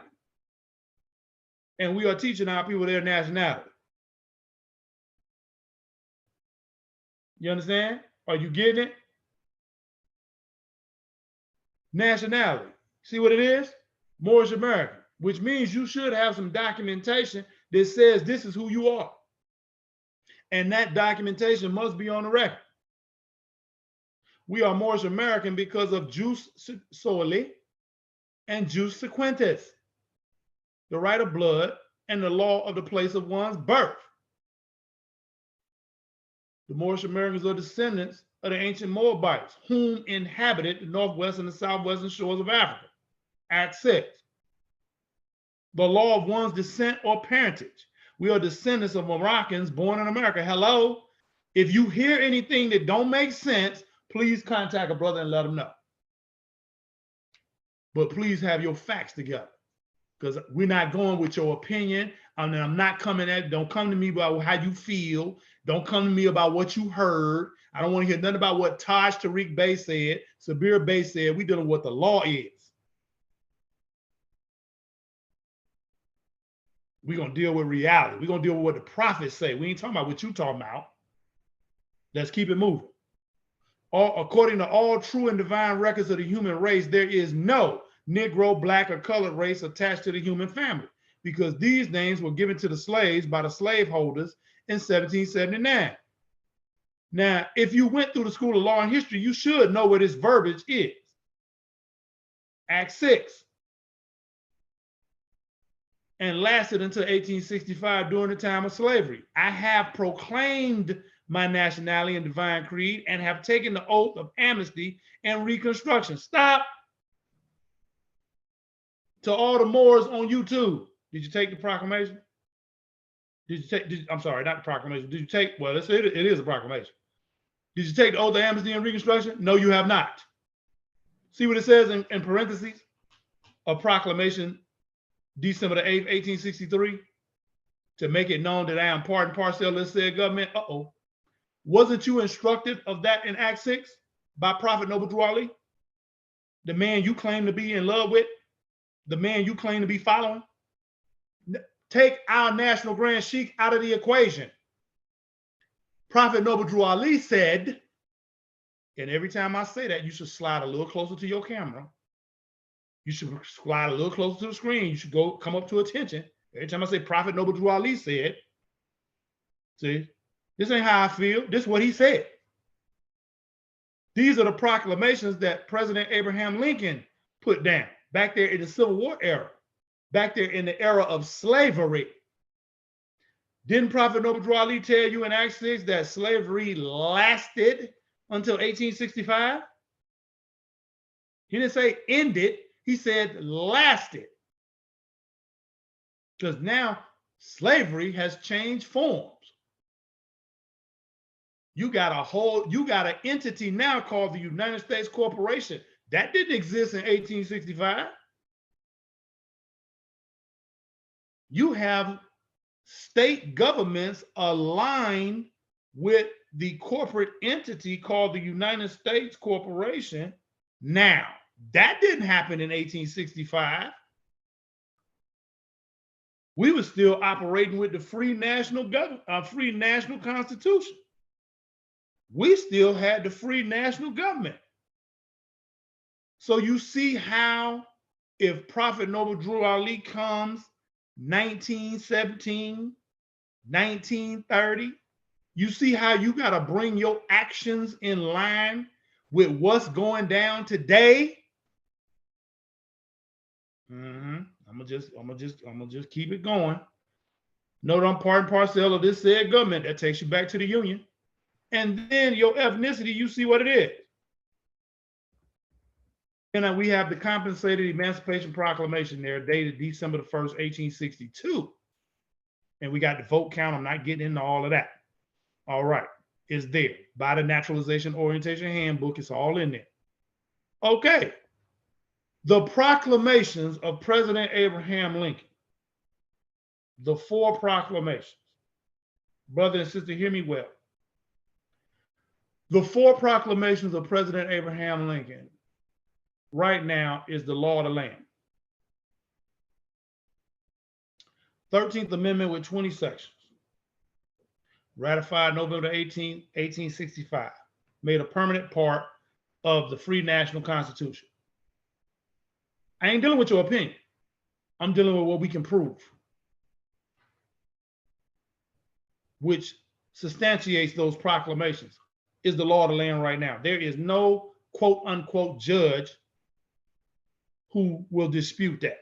Not one. Not one. They may argue with you about the 13th Amendment, but they're not going to argue with you about the proclamations. And there ain't really going to be no argument about the 1320. You just got to know how to demonstrate. So I put that letter that you just saw that comes in your packet. I put this in there. I put all this on the record. Now, let me magnify, because I don't want you to think that brother out here just running his mouth. You see that? You see that CV number? CV 2018 0931199. Court order. Now, this is the actual court order changing the name of an adult. Not going to waste time. Hold on. Let me magnify. You need to see this. See what it says? Look at the 2 little boxes on point number 1. Can y'all see that? I'm gonna make sure y'all see it. Oh yeah. The court finds this case has come before this court to change the current legal name of the applicant, that would be me, Thomas Muhammad, to change the birth record of the applicant. Uh-oh. So we're gonna change the birth certificate too? So whatever I do with this court order, if I change the status, my political status with the court order, not only am I changing the name, I'm also going to change my political status. Now, hear me well. I'm putting this on the record so when you come back with that nonsense, there is a testimony, is my testimony against you. Just because you have an order changing the name of an adult and you change your name, you still ain't changed your status, but you need the court order to change the status. You need a court order to change your status.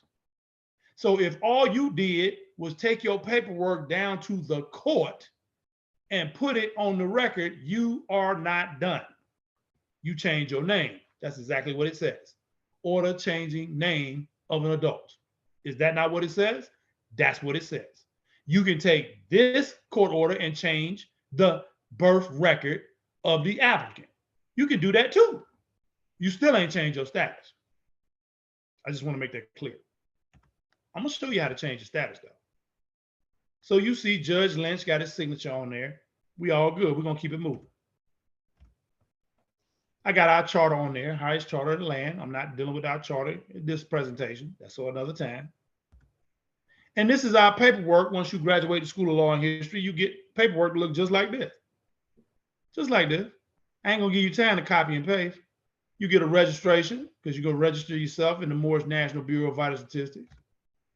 You get an affidavit of live birth declaration. So now we're neutralizing that birth certificate that you was given by the state that you were born in. The oath of amnesty and reconstruction that you took, either took it over the phone with our National Grand Sheik or you went through our naturalization ceremony and it was administered to you there. Got our government seals on it. We have the annexation of the ill or bay to the last name given at birth. Okay, got paperwork explaining why we're doing there. And then we're going to get right here. Paperwork. To all courts, governments, states, and nations, etc. Correction of records. Not some records, all records. The purpose of this correspondence is to notify your office of the corrections on all legal and lawful documents of the individuals named above, making this presentment in order that you may maintain accurate files. We already got accurate files on our jurisdiction. This is for their jurisdiction. Records and documents. It is paramount that the ancient Hebrew name of Il or Bay be annexed to the slave family name as indicated above by a hyphen. This includes all documents you may have on file pertaining to the individual's national name, nationality, race, and religion. Stop right there. Stop right there. Okay, nope, let's not stop right there. Let's go one more. Attached. Please find a copy of the official documents issued upon completing the naturalization process. Naturalization process as indicated in the Levitical Code. Not my code, not the United States Code, the Levitical Code, where it talks about Hebrew law at common law. You say you following Prophet Noble Drew Ali. That's what you say. Our power is derived from the great Quran of Muhammad.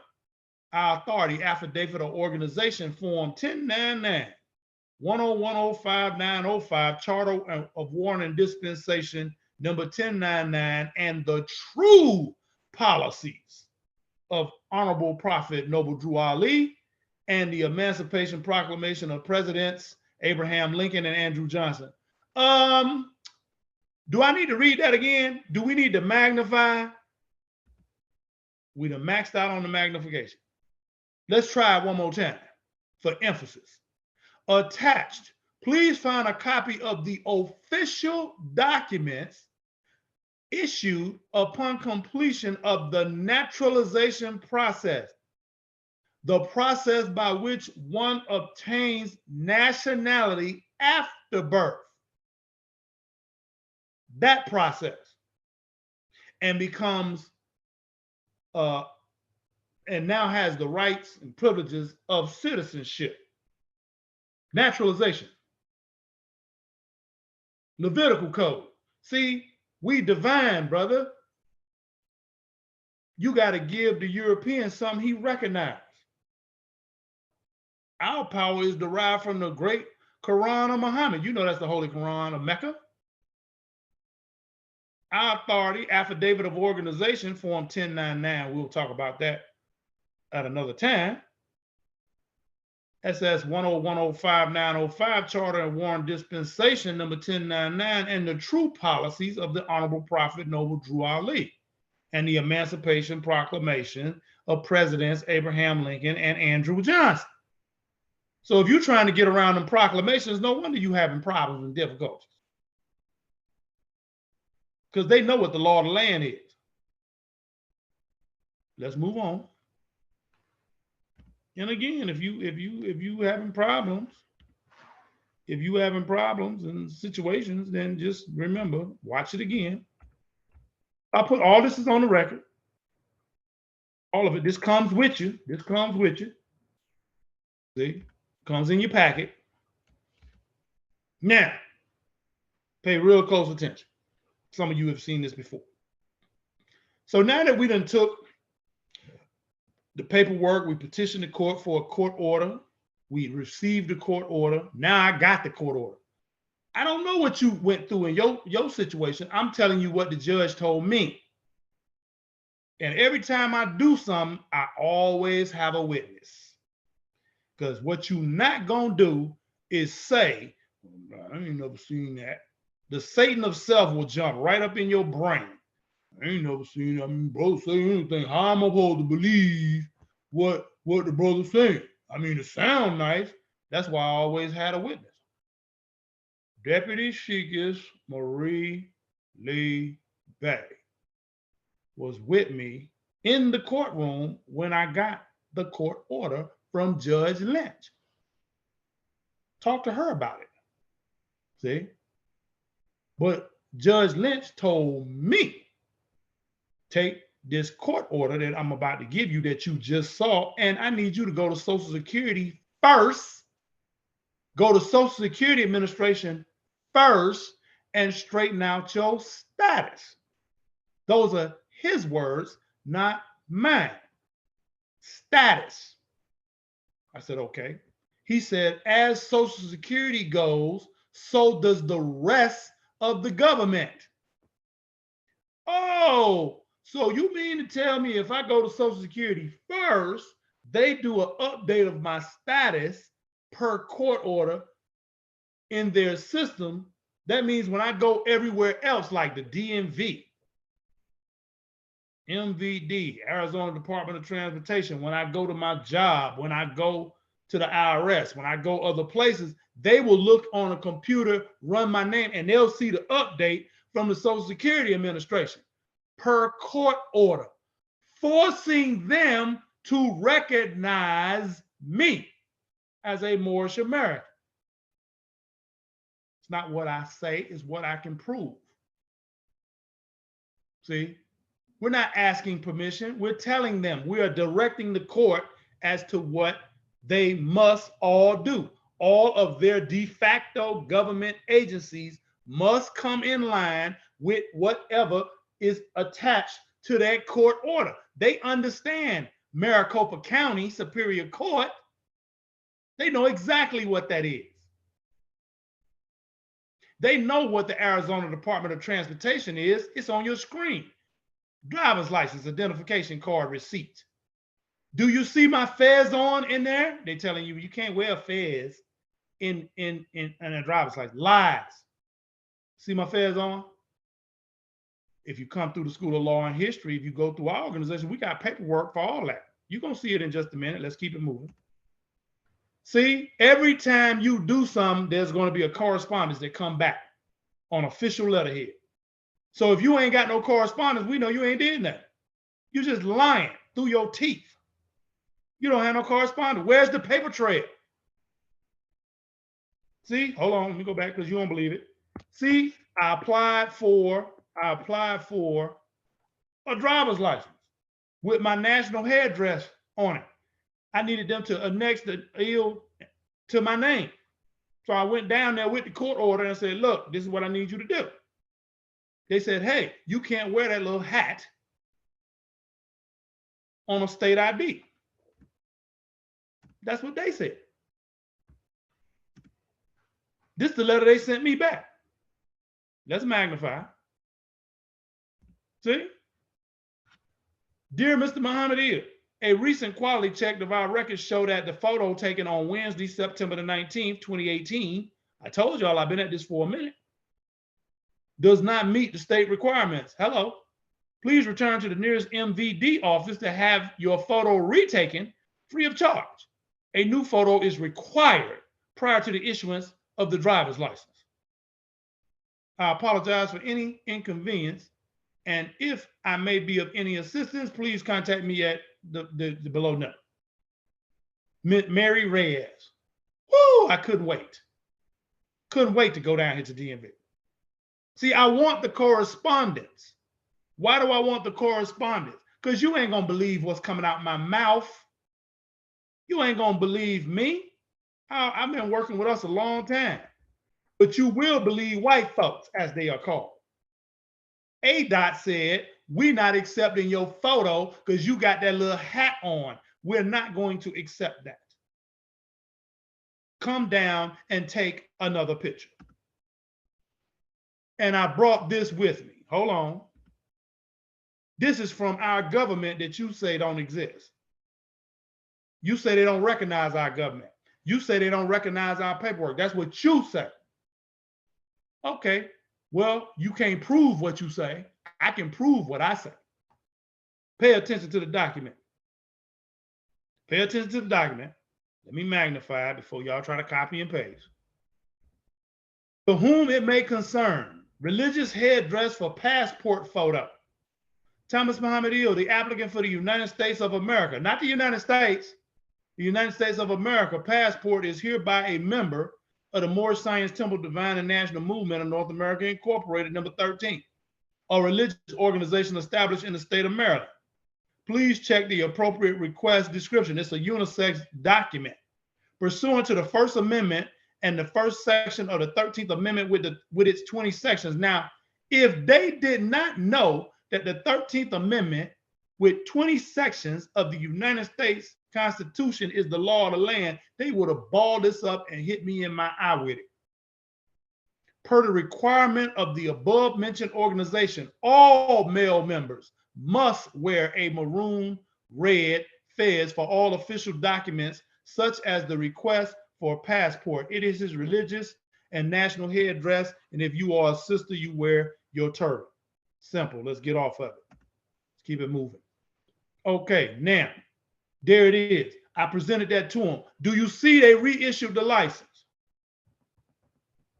Because if you notice, I got all the proof for our truth. My head is in a different position on this photo. Now I'm talking to all y'all moles that say our paperwork don't work. I'm gonna prove to you that it does. And what we teach at our school in law and history is absolutely 100% the invincible truth. You just scared to stand up on it. That's what it is. I took it again. I went down there and they said not for federal ID. I went down there and got the national ID. I got all that straight. Boom. Let's keep it moving. Okay. There's something else y'all say y'all can't do. There's something else. Oh, wait a minute. Let me hold on. Let me do this here. Arizona Department of Transportation, right? This will be the title to my car. Look where my car is registered. I live in Arizona. This was issued by the Arizona Department of Transportation, but look at where my car is registered. Moorish Science Temple, the Divine and National Movement of North America Incorporated, number 13, 2530 North Calvert Street, Suite 101, Baltimore, Maryland. Baltimore, Maryland. That would be where our court is, in Baltimore. Uh-oh. So any correspondence that you want to deal with, dealing with my personal conveyance, which is called a car, keep it simple for everybody in the listening audience, it's got to go through our court first. Hence, let me give you a real situation that just happened 3-4 days ago. I got a phone call from my national grand chief. Ring. Islam, Mo. Islam, sir, how you doing? Yeah, Mo, your tags is here. Tags for your car. Here in Baltimore. I'll mail them straight out to you. Proof of the truth. Right there in your face. Everything I do, more science. Uh-oh, here we go. Remember the judge told me to go to Social Security Administration first? Remember that? Remember that? You see this is from the Social Security Administration, right? See, we took the court order down to the Social Security Administration. Remember I told you every time you do something, if you do it correctly, the European, you're going to have a paper trail that look like mine. See? So if you don't have a paper trail, I know you ain't doing nothing. This is a receipt to show that you applied for a Social Security card on September the 19th, 2018. You do understand I had a Social Security card prior to that, right? Prior to that date. You do understand I had a Social Security card prior to that date. This is me getting a Social Security card with the ill annexed to my name and changing the status, my political status, in their system. See what it says? This is a receipt to show, because you ain't gonna believe nothing I say. I told them, print out a receipt. You ain't gonna believe nothing I say. And it serves as a condemnation against them as well, because if they ever come back and be like, we don't have that in our system, I'm gonna bring this paperwork right to them. I'm like, well, it was in your system on this day. What happened to it? There's the signature of the field office manager. What? What? See, you don't want to deal with me, brother and sister. I'm telling you. I'm in beast mode. This is God mode right here. Greatness on another level. Straight up. Allah in man or woman. I don't want you to think I'm out here disrespecting the sisters. And it should be the same with you. This is a receipt to show that you applied for a Social Security card on September the 19th, 2018. You should have your card in about 2 weeks. Any documents you have submitted are being returned to you. Hello? Hello? So if I got the receipts, I got the documents that were submitted as well. Hopefully you don't have any questions. Here we go. Now this is where y'all fall off the wagon right here. It took me a long time to figure out why National Grand Chief Joe Brian Bay out of Baltimore got me going into these people's jurisdiction. We in the United States jurisdiction. You in the state of Arizona. Why didn't we just do everything in our jurisdiction and hell with these people? I understand. That was my sentiment. But I understand it now. Because they can't come back and argue, brother, that they didn't know, they didn't understand, because hey, you ain't seen a Moorish document yet. Not when it comes to the court. Everything that comes that's dealing with a court document is Maricopa County. You can physically drive there. You can physically see what's happening. Because many of you Moors are like, well, y'all say y'all got a court, but I don't see it. I don't see it. I don't believe that. Okay. Take our court out the jurisdiction. Let's take it out. Let's take it out for right now. We're going to bring it back in just a minute. I'm going to show you how to do it. You do understand this one that's on your screen. You do recognize Maricopa County. Google that. You do recognize the state of Arizona. Google that. So ain't no controversy there. This is notice of filing for judgment. Remember I said that you putting your paperwork on the record and there's one issue for them? It is, but remember what Prophet Noble Ali said? There is but one issue. And that is for them to be recognized. Well, you can't be recognized unless it is publicly known, widely spread. So I'm putting it on the record so that it can be publicly known and widely spread through a court order in their jurisdiction that they recognize. How about that?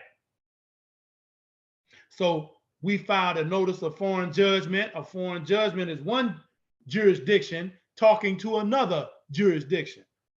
Did you catch it? One jurisdiction talking to another jurisdiction.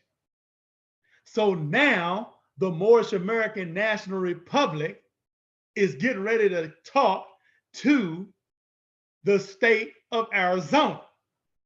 And the Moorish American National Republic is going to dictate, this is what you going to do with our citizen. Not member, I'm a citizen. Some of y'all just members. I am a citizen. Anywho, and let me clarify. If you haven't went through this process right here with the paperwork, if your paperwork don't look like this, you still a member. Sorry about that. You still a U.S. citizen. Sorry about that. It's not what I say, it's what I can prove. I don't care how mad you get. I don't care how mad you get. Fix your face. Fix your face. Stop all this emotional outbursts. Because emotional outbursts are not going to correct me. You're going to have to come with some actual facts. So now, this is me filing a foreign judgment. Let me magnify. Now, you don't need to copy and paste and crop and do all that other stuff for you illegal people that want to do stuff illegally. You can go down to your courthouse and get the paperwork off the website, off their website. Notice, now, if our court did not exist, I just told you my tags went through our court in Baltimore. If our court didn't exist, you see the plaintiff is? The plaintiff is not me. It doesn't say Thomas Muhammad Eel up there. It says the Moorish Supreme Court of Equity and Truth. Notice of filing a foreign judgment. One jurisdiction getting ready to talk to another jurisdiction. In this case, the Moorish American National Republic is talking to the United States.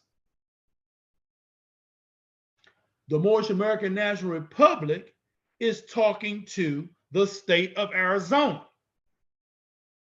Two corporate entities. A government talking to a de facto government. The republic talking to statutory law. Common law in comparison to statutory law. I'm going to say it several different ways so you get it. So the plaintiff is the common law court of the Moorish Supreme Court of Equity and Truth. I didn't physically go there, brother and sister. This is a government of forms. Everything you want to do, you got to fill out some paperwork to do it. You want Social Security benefits, you got to fill out forms for that. You want to change your driver's license, they got a form for that. You want to annex your ELM Bay, they got an adult name change form for that. You want to get food stamps, EBT card, they got another form for that. You want to get a mortgage to put on your house, even though it's illegal, they got lots of paperwork for that. Everything is paperwork.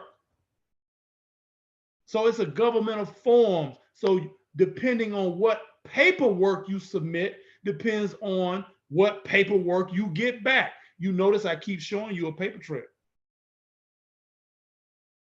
At every stage, it's a paper trail. Okay. So the Moorish Supreme Court of Equity and Truth, which is a common law court, which is the highest court in the land, highest law in the land. Common law supersedes all laws. Remember, according to the Supreme Court, that's what that was. Okay. Versus, look up, pay attention, versus the Social Security Administration, the Internal Revenue Service, the U.S. Bureau of Foreign Affairs, that would be the United Nations, and the U.S. Passport Agency. Hello?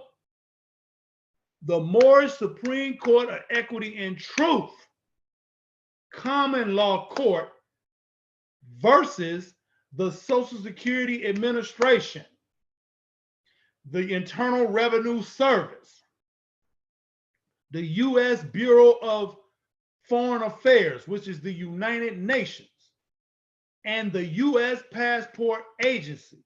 What are you doing, Deputy Sheikh Thomas Muhammad Hill? We are putting those organizations aforementioned on notice that I am a Moorish American and I am outside of their jurisdiction officially, on paper, through a court order that they recognize. It is forcing them to recognize the Moorish American National Republic as the highest entity in the land. I don't care what you say, it's what I can prove. Get out your feelings.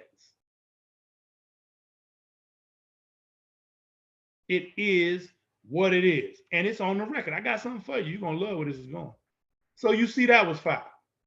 You see my signature down there, Sheikh Thomas Muhammad Hill?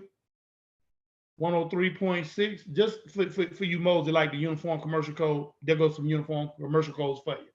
All rights reserved. 103.6. Let's keep it moving.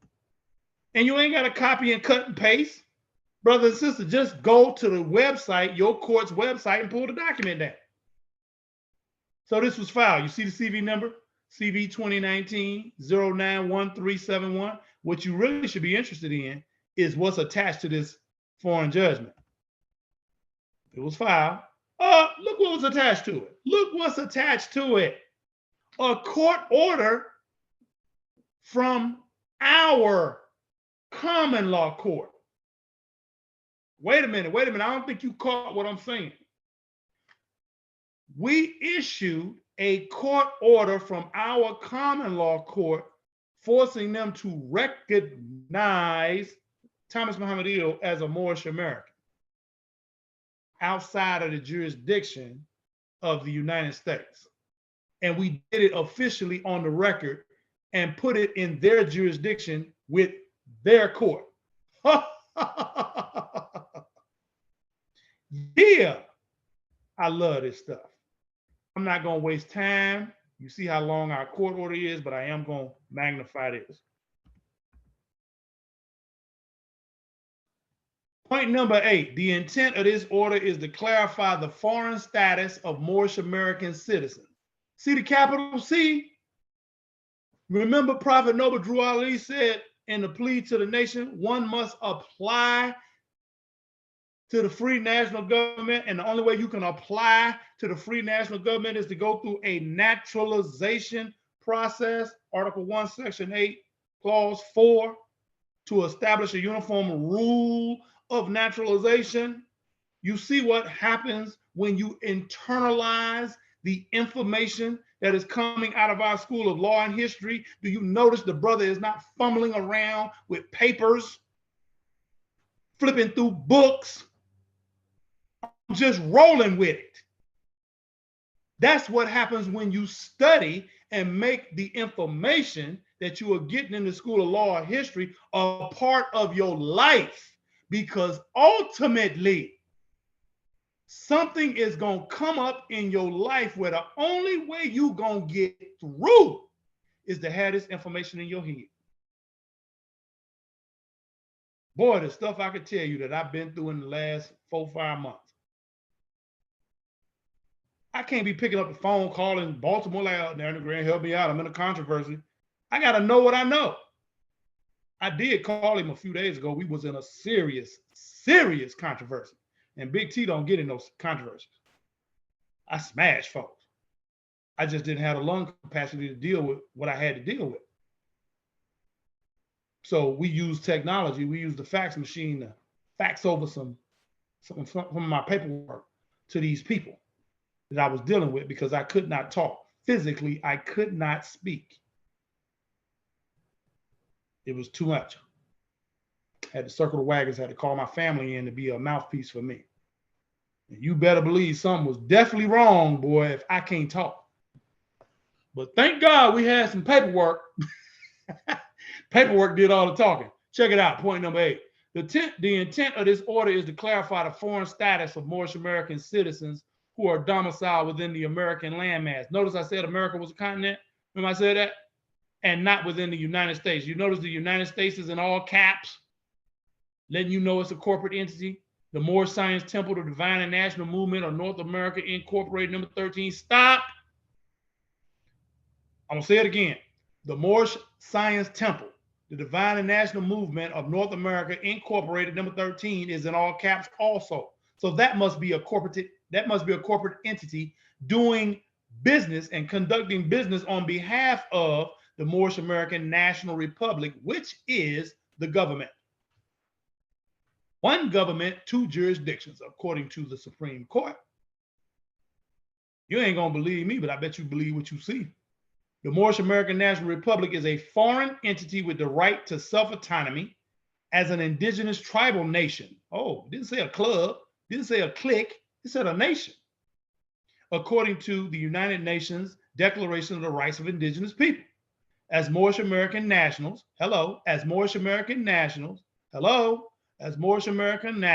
Moors, Moors are not U.S. citizens. Moorish Americans are American citizens, which is not to be confused with the corporate and artificial U.S. citizens. The United States is a corporation, and with that being said, Moors are not U.S. citizens / employees of and for the United States Corporation. I told you. Let's get off of that. I remember all this is on the record. I know you don't believe it. You said that document's in color. Well, this was in black and white because the courts do not accept color documents. So here it is in black and white. You see the CV number. You see it says copy. That means it was actually filed. There it is. With the foreign judgment, forcing them to recognize not only our jurisdiction, but our common law court. That means hands off Thomas Muhammad Ill. Now, I don't know what you're doing. I don't know what it is. But I know this is my paperwork in front of you. And as you see, affidavit of service by certified mail, which meant I sent everything certified mail. Why? Because I want somebody to sign for it on the other end. That way we know you got it. So we sent the court order recognizing Thomas Muhammad Ill as a non-resident alien and Moorish American, which puts me squarely outside of the jurisdiction of the District of Columbia, i.e. the United States government, i.e. Washington, D.C., i.e. the United States codes, i.e. statutory law, i.e. the IRS and federal income taxes, which go to pay for the national debt that you didn't vote on and nobody else. That's why we did it the way we did it. Now, I don't care. You can do it how you want to do it. But you will never be able to say you didn't see it, the lawful demonstration today. And ain't no need you calling me, could you explain this? I ain't explaining nothing else after I put this mic up today. I'm going to let it sit up there online for months, because it's all being explained right now. So again, affidavit of service by certified mail. Why? Because I'm going to force them to send me back them little green cards, and then I'm going to take, there it is, CSA for official use, United States Postal Service. Notice, you ain't seen but one thing out of our jurisdiction, a court order recognizing Thomas Muhammad Ill as a non-resident alien. Officially. Everything else you've seen is in the United States jurisdiction. They sent this back. I took it and put it on the record. The last one was from, now this one's from the passport agency. They sent the greenback back. I took it and put it on the record. This one is from the United States Bureau of Foreign Affairs. That's the United Nations. I sent it to them. They sent me back the greenback. I put it on the record. This one is from the Social Security Administration. I sent all of them the foreign judgment and the court order recognizing Thomas Muhammad Ill as a non-resident alien. Again, squarely putting me outside the jurisdiction of the District of Columbia and the United States. Clearly, we ain't talking about what you're talking about. Notice you ain't heard me mention a UCC code yet.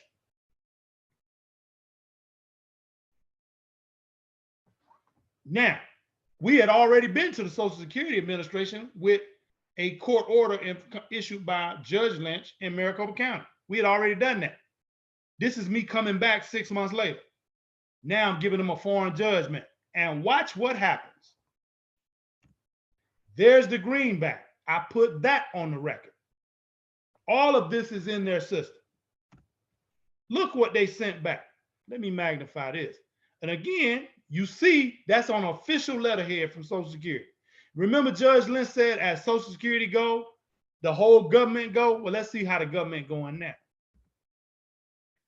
Dear Mr. Muhammad Eel, Social Security Regulation 20 CFR 422.110 requires an individual who wishes to change personal identifying information on a previously established Social Security number record to submit a form SS5. Now, when you graduated and went through the School of Law and History, one of our instructors should have taught you that this form SS5 was old age account number 7009, I believe.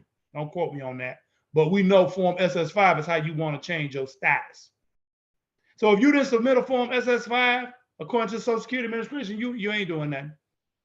Social Security Regulation 20 CFR 422.110 requires an individual who wishes to change personal identifying information on a previously established Social Security number record to submit a form SS5, application for a Social Security card, evidence of identity, and convincing evidence to substantiate the change. Now I'm changing my status officially. Now I'm changing my status.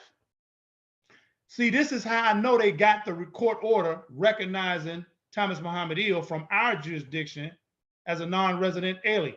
That's how I know they got it, because they sent a blank form SS5 along with this letter.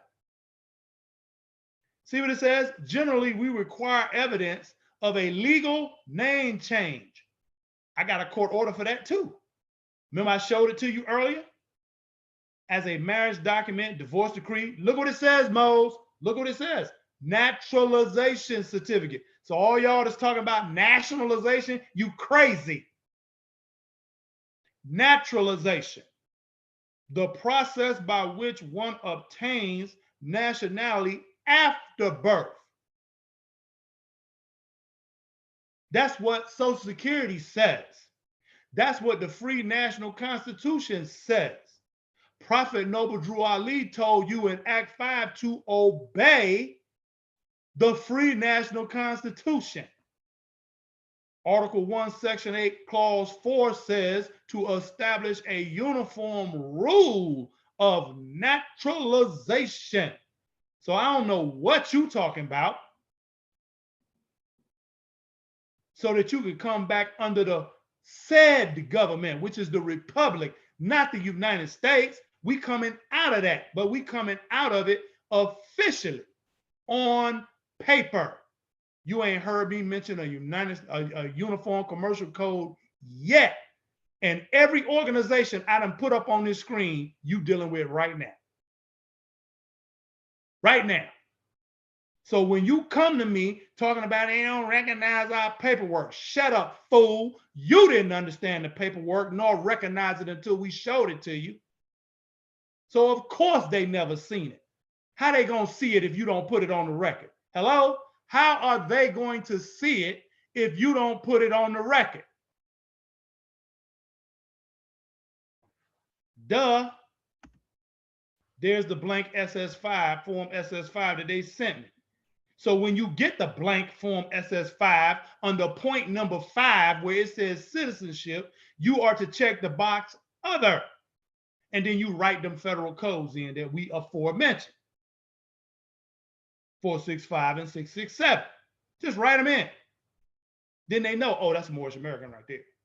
Now that's in the system with the Social Security Administration. And as Judge Lynch said, as Social Security go, the rest of the government go. See? So not only are we recognized domestically, we're recognized internationally. Let me keep it moving. You see all my documents right there. Passport, law enforcement credential, nationality card, passport card, and driver's license. Let's keep it moving. Because I got to get to the thing y'all terrified of. Let's come up here real quick. See, because I got to show you why you should go to the School of Law and History. Because a lot of y'all just out here doing stuff because you heard and you saw something on YouTube. So I'm going to follow that. Right. With no knowledge, just going by what somebody else said. See what this says?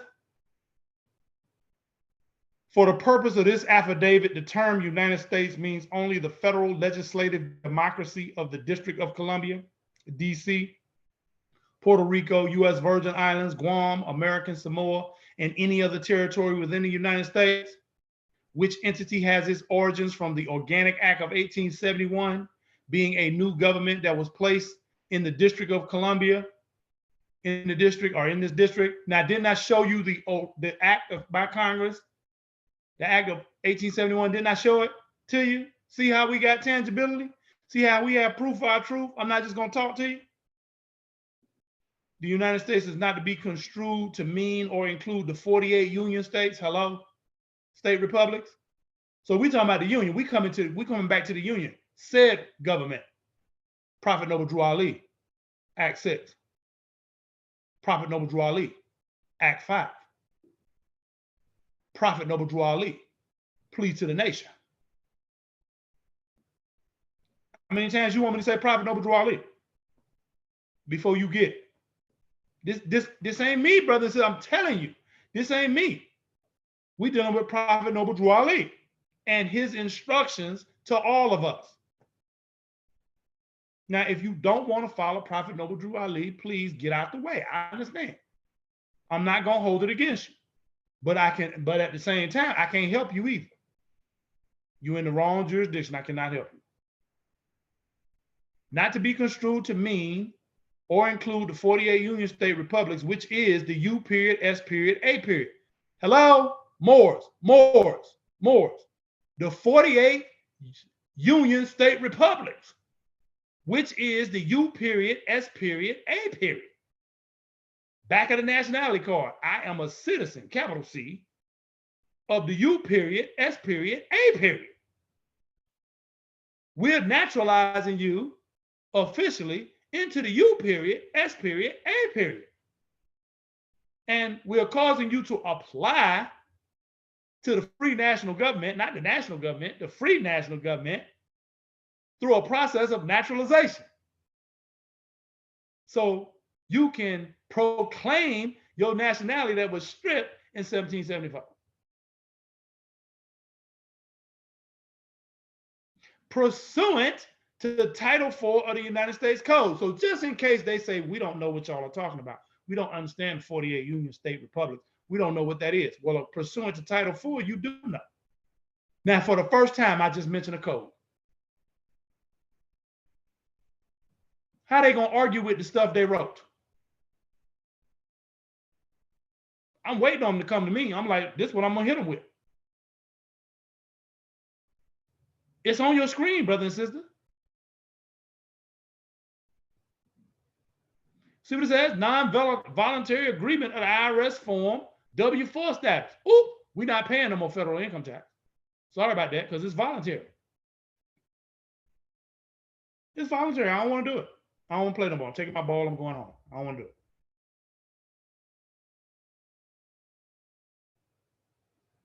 Okay. See what it says? The affiant is a natural person, not a corporate entity, a natural person, competent to make this affidavit and possesses full birth rights. Oh, we're teaching our people our nationality and birth rights? Ain't that how I opened up tonight? And unalienable rights by virtue of being under the jurisdiction of the Emancipation Proclamation that y'all say don't exist. Now, we sent this to the IRS. They got it. They got it. So if we was full of caca and the proclamations of President Abraham Lincoln back there in 1862, starting with the initial Emancipation Proclamation that don't nobody talk about, if it wasn't in fact the law of the land and the 13th Amendment with 20 sections ratified November 18th, 1865, if that didn't substantiate them four proclamations and was not made a permanent part of the free national constitution, what is this talking about? We sent this to the IRS. They got it. It was like, no, we changed jurisdictions. We're not dealing with that. They don't know what to do with Deputy Sheik, I'm telling you. Hold on. Oh, I ain't done with you. I ain't done with. Oh, I'm look, listen. See what it says right there, point number one? See what it says? Point number one. Hello. Neither born or naturalized in the United States nor subject to its jurisdiction. 10 square mile, District of Columbia. The affiant is not as described in 26 CFR 1.1-1C and the 14th Amendment. Now, that's where most of y'all have y'all citizenship through the 14th Amendment, making you a federal citizen, squarely under the District of the United States or the District of Columbia. A United States citizen. Ain't that what your claim to fame is? You a U.S. citizen? Brother and sister, if you haven't went all the way through the paperwork in this entire demonstration, you still a U.S. citizen. You still have a federal citizenship. You have not straightened out your status. Sorry. I can't help you. No, I was getting ready to say we, but I can't, I can't speak for everybody. I can't speak for me though. I can't help you because your paperwork aren't on the record. We dealing with a U.S. citizen by your own admission. Citizen, capital C, which described in Article 4, Article 4, Section 2 of the Free National Constitution. For the U period, S period, A period. That ain't my language. That's Prophet Noble Drew Ali language. He the one said he was a citizen of the U period, S period, A period. Now, if that's the man you following, why you ain't a citizen of the U period, S period, A period? That's a question for you, not for me. And therefore, the affiant is an alien with respect to the United States. Not the United States of America, the United States. C 109 U.S. 3. Oh my God. 109 U.S. 3, 1883. The Supreme Court declared the 13th, 14th, 15th Amendment void and unconstitutional. Look it up. 109 U.S. 3 in 1883. The Supreme Court declared the 13th Amendment with 2 sections that's on the books right now, the 14th Amendment, which is on the books right now, which gives you your quote unquote citizenship, your U.S. citizenship, and the 15th Amendment, void and unconstitutional. You ain't read nowhere, nor have you heard from any attorney where they told you that was overturned by the United States Supreme Court. Nowhere. I challenge any one of them. Show it to me. Show it to me. Show it to me. Now, I'm going to read to you the actual IRS code. Since they collecting your taxes, your federal income tax is being retrieved by them, so they say, through the 16th Amendment. Okay, let's see what they said. We ain't talking about what you talking about. Let's see what they said. Internal Revenue Code, not my code. The Internal Revenue Code, Title 26, Chapter 1, Part 31, Section 3402, page 1. 26 CFR 31.3402, page 1, provides that the IRS Form W-4, the one you filled out on your job, is a voluntary withholding agreement between an employer and employee. There is no law requiring a worker or employee to complete IRS Form W-4. That is their tax code, not mine. That's straight out the IRS tax code. So if you want to keep paying into a system that ain't doing nothing for you, keep going. I don't care. But as I said at the very beginning of this demonstration, you will never get wealthy. We as a people will never get wealthy. We'll have all the spending power in the world, but we will never get wealthy as long as we have people and agencies in our pocket sucking our money. Just not gonna happen. And you paying money into an organization that ain't doing nothing for you.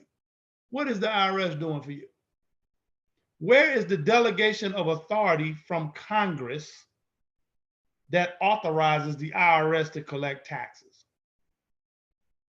According to the free national constitution, Congress is the only one that has the right to tax the people, not the IRS. But of course, you don't read the free national constitution, so you don't even know where that's located. I'm gonna put it on the screen in just a minute. Can we keep moving? We're gonna keep it moving. So you see that was notarized, and we sent that to the IRS.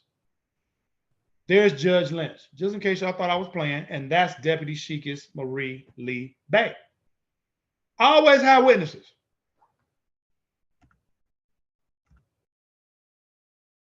Oh, we sent a nice little letter from their IRS commissioner. I'm not going to read it. I'm not going to waste time. I got to move on.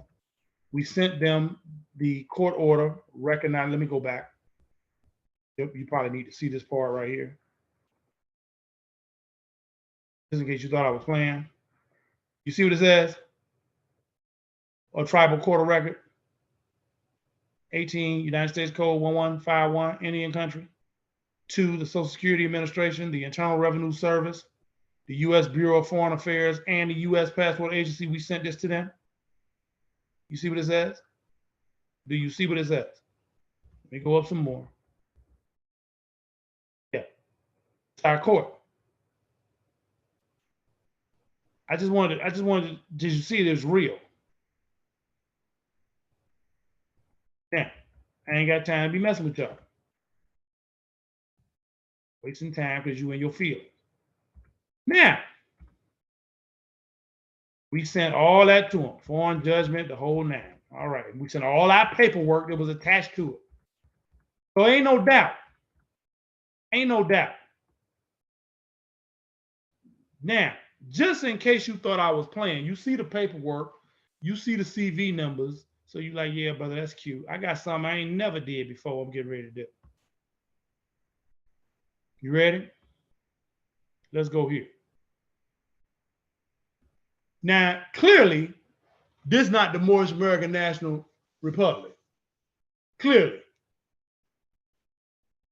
This is the judicial branch of Arizona, Maricopa County. Now, I'm coming at all the Moors under the, listen, if you are under the leadership of National Grand Sheik Joel Bratton Bay, been under his leadership for more than a year, and your paperwork is not on the record that look just like what I just showed you, I can't talk to you. I'm not being mean, brothers and sisters. I'm not being mean. Why don't the deputy sheik talk? You know, I'm gonna show you why in just a minute. You over here in the United States jurisdiction. You on the right of your screen. I'm over here on the left. This common law over here with a common law court. You in a tribunal, called a courtroom, a tribunal, and you're dealing with statutory law. We ain't gonna never have a meeting of the minds. We're in two different jurisdictions. Officially. Because you didn't straighten your status out. Your paperwork ain't on the record. Sorry about that. Because your stuff don't look like this. See this? I ain't never did this before. I pray Allah, our National Grand Sheik gonna get a kick out of this. You see this is the judicial branch of Arizona, Maricopa County, civil court case information. So see, I filed all my stuff, went back and made sure it was there. Because just because you say you filed it don't necessarily mean the European that you handed it to filed it. Do you see the CV number? Do you see the judge's name? Do you see where it says right here, 9/7/2018, order change of name. 9/13/2018 was the docket date. See what it says? Copy of order mail provided to the parties on date of filing. Now you can do this from your cell phone. So if you can't show me this in your jurisdiction, and you are sheik, deputy sheik, sheikist, deputy sheikist, what game are you playing? That means you just listening to me for entertainment purposes. You ain't serious. Hold on. You see it saying no judgments on file. Hold on. That was the original court order. Watch this. Same website. Ooh, look at this here, though. Look at this here. Look at it. You thought I was playing? See what it says? Party information. Do you see it? Do you see where it was sent? Do you see they responded? Do you see this is their jurisdiction? Sheikh Thomas Muhammad Ill, Social Security Administration, defendant. Internal Revenue Service, defendant. U.S. Bureau of Foreign Affairs, defendant. U.S. Passport Agent, defendant. Affidavit of service, certified mail, all of it's right there.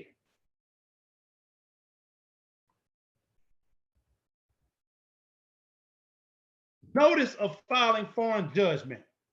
And I didn't pay for it. None of it.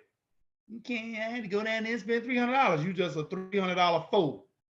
I told you, and it's in the instruction packet that you get from our government when you go through the School of Law and History, a waiver form.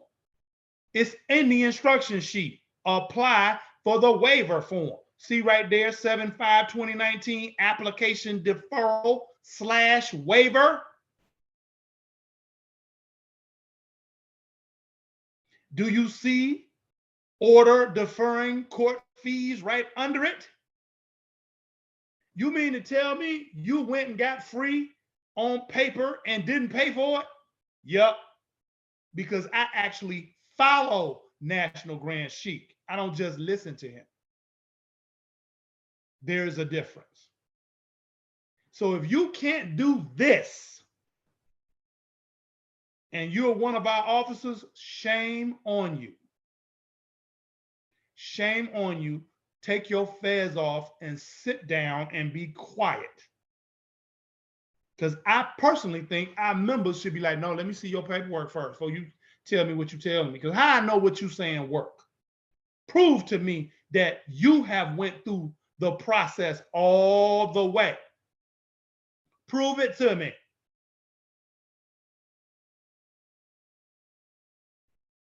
And again, if you can't do it, don't bother me. Now, I know most of you have not gotten to this point. So what you're about to see next, you really ain't. It's just above your pay grade. I'm sorry, but we're going to have to just go above your pay grade. It is what it is. Just in case you thought I was playing with the IRS. Article 1, Section 8, Clause 1 of the Free National Constitution, the Congress shall have the power to lay and collect taxes, not the IRS, duties, imposes, and exercises to pay the debts and provide for the common defense and general welfare of the United States, but all duties imposed and excises shall be uniform throughout the United States. Now, what I said was the Free National Constitution said, who Prophet Noble Drew Lee told you in Act 5 to obey, to follow, not to overthrow said government. Well, you're reading what said government talked about. Sorry about that. Let's keep it moving. And if the moles on YouTube ain't coming at you like this, I don't want to hear it. I don't want to hear it. Okay. It is what it is. You are what is classified. If you have not went through this process, you are classified as what is called a stateless person. A stateless person is someone who, under the national laws, does not enjoy citizenship, the legal bond between a government and an individual. Hello? See why it's important for you to put your paperwork on the record and be recognized? Because you don't want to be recognized as a stateless person. And if you have not went through the lawful process that I just showed you on your screen, you still classified as stateless. A stateless person is someone who, under the national laws, notice it didn't say free national laws, it said national laws, does not enjoy citizenship, the legal bond between a government and an individual in any country, not just this one, in any country. While some people are de jure or legal stateless persons, hello, Black folks and African Americans, legally stateless, meaning they are not recognized. Hello, there is but one issue for them: to be recognized. Them who? All these people walking around talking about they Black, Negro, colored, African American, Ethiopian, etc. All them people. Meaning they are not recognized as citizens under the laws of any state. All 50, not recognized. Many people are de facto or effectively stateless persons, meaning they are not recognized as citizens by any state, even if they have a claim to citizenship under the laws of one or more states. You have a claim to citizenship because that's what your mama told you.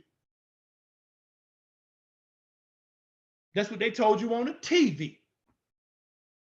That's what you checked off on the form SS5 when you applied for a Social Security card. That's what's on your birth certificate. Yep, still ain't got a citizenship. Not according to the Free National Constitution, not according to the United Nations, not according to quote unquote white folks that you in love with and refuse to separate from. This is how you separate, brother and sister, on paper. So whatever they're doing in the United States jurisdiction, it does not apply to me. And I don't have no problems telling them that and shoving it down their throat. Don't even talk to me. It is what it is. And just in case you thought we was play pimping, Union States of America. Wait a minute. Union States. Remember that IRS, that affidavit of non-voluntary taxes? Remember that? And we sent that to the IRS? Remember it talked about the 48 Union States? Oh, okay. Incorporate. Here we go. The executive order. Number 11490, the Rex 84 plan and silent weapons for quiet wars has been in the hands of the popularly accepted individuals calling themselves the Black leaders since the early 1970s. Say what? Many have spoken of them, but few have logistically broken them down and disseminated the information to their alluring public. That would be the masses. The King Alfred plan implicates the true motive and reason why they do not. This is an executive order, 11490, written by the President of the United States. One will take note that all the people mentioned in these government plans, oh, it's a government plan. Wow. One would take note that all the people mentioned in these government plans, Blacks, that's how y'all identify, Indians, that's how y'all identify, Latinos, that's how y'all identify, Puerto Ricans, that's how you identify, and poor whites. This is how you identify on paper with all government forms. Do not include a de jure, which would be real, national name or title. Are you serious? Wait a minute. Wait a minute. President of the United States wrote an executive order that I'm now reading to you. Hold on. Prophet makes plea to the nation. Prophet Noble Drew Ali makes plea to the nation. Prophet Noble Drew Ali, the man that you say you follow, said, I know all true American citizens are identified by national descent names. Oh, oh, I know all true American citizens are identified by national descent names to answer and apply to the free national constitution of this free national republic. One will take note that all the people mentioned in these government plans, Blacks, Indians, Latinos, Puerto Ricans, and poor whites, do not include a de jure national name or title. All of these words are chattel brands. Wait, wait, wait. Are you serious right now? Chattel brands, coined by the Europeans as substitute pedigree parentage names and were forced as appellations on the indigenous people of the America and their discards, which means their children. Are you serious? Is that what actually happened? Is that what actually happened?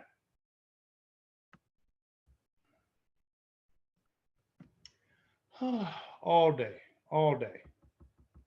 With us, all members must proclaim their nationality.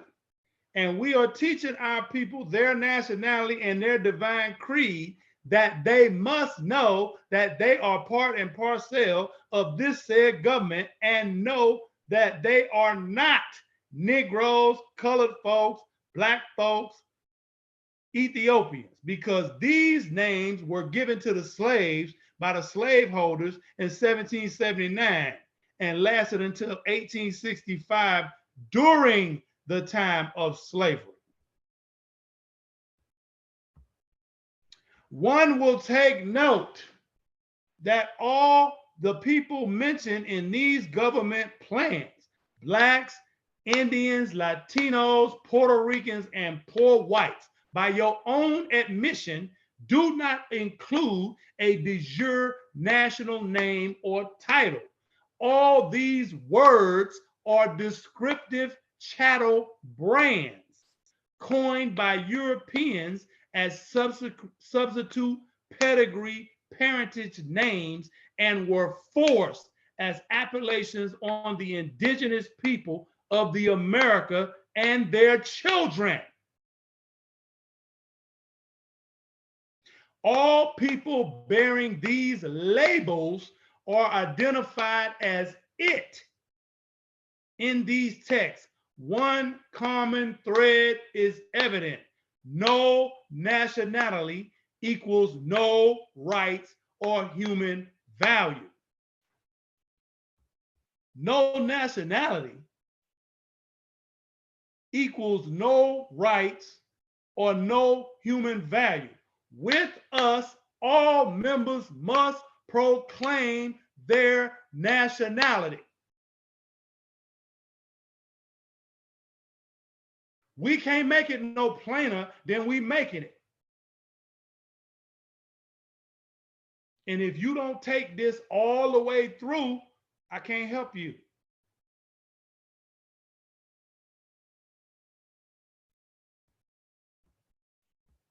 You'll never be able to say you didn't hear it today. Oh, and just thought I was playing. There's the United States Corporation right there. Hello. Hello. I'm gonna leave it right there on your screen. Right there. Just in case you thought I was playing, that they put this corporation in the District of Columbia. I know. You like what? No. Please. See? Right here. We back over here. We back over here. Remember this? Be it enacted by the Senate and the House of Representatives of the United States of America and Congress assembled, that all a part of the territory of the United States, included within the limits of the District of Columbia, be and the same is hereby created into a government by the name of the District of Columbia. Hold on. All day. We can do it all day. I know you just, what? Wait a minute. Right there. Hold on. Can you see it? See what it says? Certificate of Incorporation, Internal Revenue Service. See? It's a corporation. De facto government. Congress said in the Free National Constitution, it said Congress has the right to collect the taxes. That's what it said. Right here. Congress. The Congress should have the power to lay and collect taxes. Who is this? Who is this? Who is this? And who is this?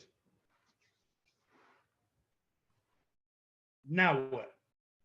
All day. I can do this all day. Matter of fact, I'm getting excited because I'm like, wow. Just coming together. You see how it flows? It just come together. This is what happens when you study and you internalize. So now I can do this same demonstration without the visual aids because it's inside me. So when I interact with government agencies, when I interact with the IRS, when I interact with the police, when I interact with Social Security Administration, I'm coming from a whole nother spirit. And you notice I'm not trying to guess at what I'm saying. The harder you push, the harder I'm gonna push back. You got one way to deal with Deputy Sheikh Thomas Muhammad Hill. One way, and that's to leave me alone. Because I love demonstrating the invincible truth. I love demonstrating. I'm trying to create opportunities where I can demonstrate. That's why I roll solo and I don't hang out with nobody because the police may roll up on me one day and you may not be strong enough to deal with what's going to come out my mouth. You be sitting over there shaking in your boots. I'm like, come on, Big T, man. You ain't got to talk so bold, man. You're going to get us in troubles.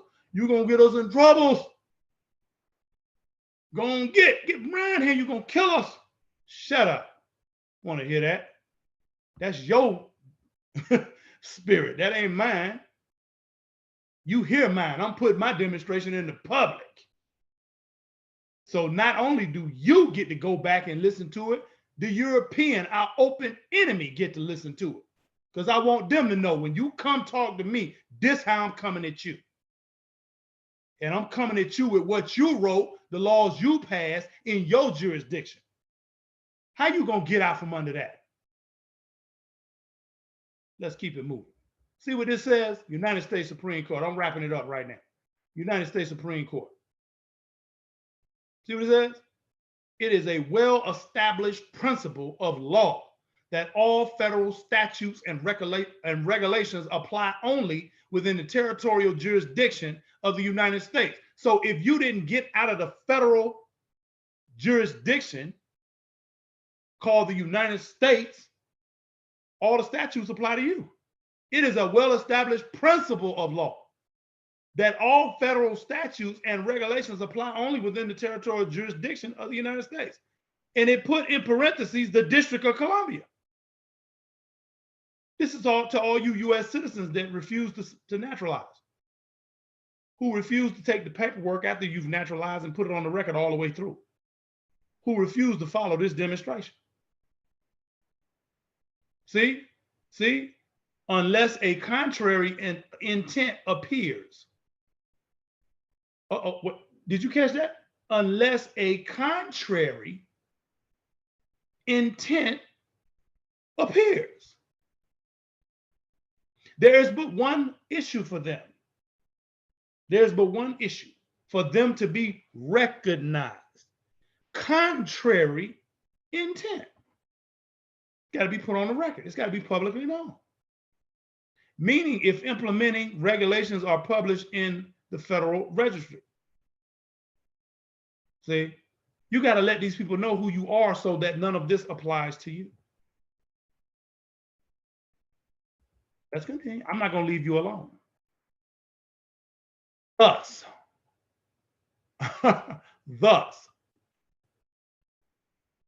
see what it says? They put stuff in bold. I love white folks. I'm telling you, I really do. Because they condemn themselves in their writings. These federal statutes and regulations used by the Internal Revenue Service are applicable only within the territorial and legislative jurisdiction of the District of Columbia. Well, what if you outside of that? What if you gave them a non-resident alien court order placing you outside of the United Nations? I guess the IRS and the federal statutes don't apply to you. You thought I was playing. We ain't talking about what I'm talking about. We talking about what the United States Supreme Court talking about.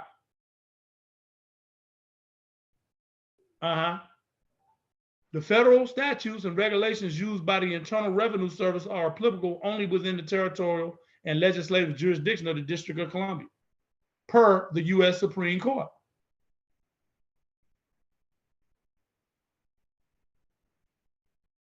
See? Thus, the IRS statutes and regulations are specifically limited in their geographical jurisdiction, as well as the legislative jurisdiction for the application toward those who are the proper federal taxpayers. That's not me, as expressed in IRS code at section 7701. A14, the limited geographical and legislative jurisdiction. Let me stop right here. Legislative jurisdiction means the legislative jurisdiction of your state, because they all in cahoots and they are now all corporate. That's why it's called the state of Arizona, not the Arizona Republic. Hint to the wisest official. The limited geographical and legislative jurisdiction for IRS statutes and regulation is restricted to the District of Columbia by the legislative intent of the 16th Amendment. Oops. Uh-oh. Statutory taxpayers are defined to mean any person subject to the Internal Revenue tax. That's not me. We're not dealing with tax evasion. We're dealing with tax avoidance. According to the law, that's the proper term, tax avoidance. We're not required because we're outside of the jurisdiction. We have an affidavit on file that says, according to IRS code, section 3002, that taxes are voluntary between an employer and an employee. Statutory taxpayers are defined to mean any person subject to any internal revenue tax. The statutory term person, as defined in the IRS code at section 7701A1, refers only to statutory legal fictions created by and under the dominion of the U.S. Congress. You thought I was playing. Wait a minute. By the U.S. Congress. Wait for it. Let me find it. Let me find it. I got to find it, because it's going to take on new meaning now. Oh, wait a minute. Let me find it. Oh, we lost it. Oh, it's up here. I'm going to find it because I haven't closed it out. Boom. Hold on. Bear with self. Bear with self. I got to find it. Got to find it. Hold on. There it is. Wait, let's go back to it. Let's go back to it. Boom. Thus, wait a minute. Wait a minute. Hold on. Statutory taxpayers are defined to mean any person subject to the Internal Revenue tax. The statutory term person, as defined in the Internal Revenue Code at section 7701A1, refers only to statutory legal fictions created by and under the dominion of the U.S. Congress. It says the statutory term subject to. So when you read the 14th Amendment and you see that verbiage in the 14th Amendment and they're talking about subject to the jurisdiction of the United States, means dominion and control of the national government, not the free national government, the national government. Prophet Noble Drew Ali said the free national government. They talking about the national government. That's what they say in their writings. See what it says? The ideal prevails with some. Indeed, it has expression in arguments at the bar that we have in this country substantially two, not one, two national governments. One to be maintained under the Constitution, free national Constitution, with all of its restrictions. The other to be maintained by Congress, outside and independently of the original Constitution.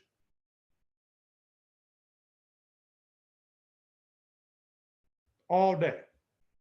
Let's move on. I ain't got all day to be playing with y'all.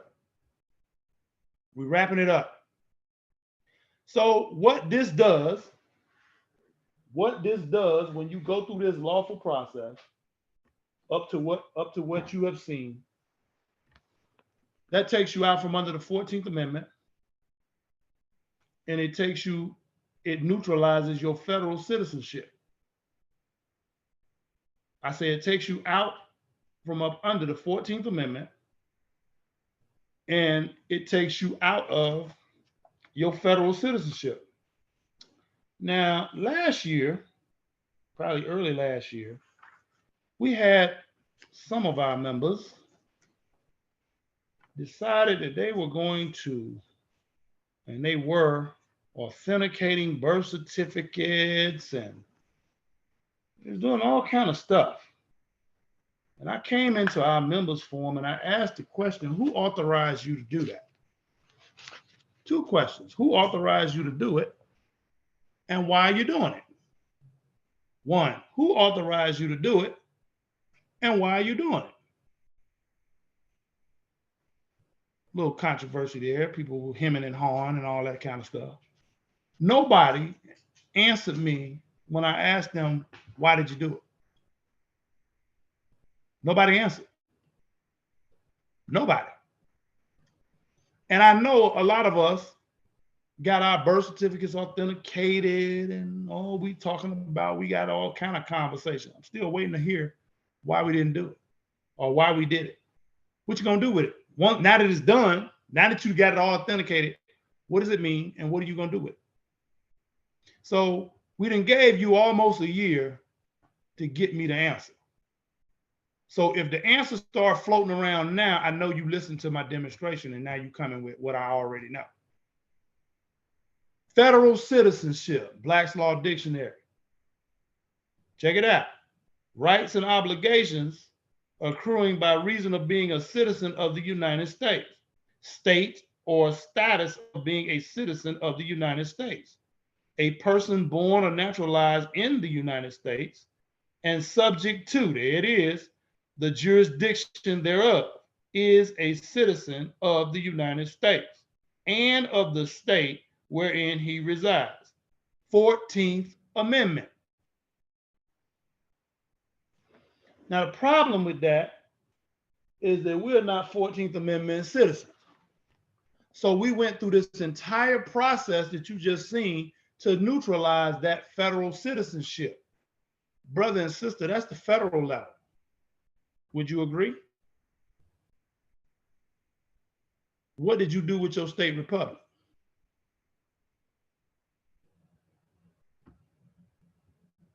I'll wait.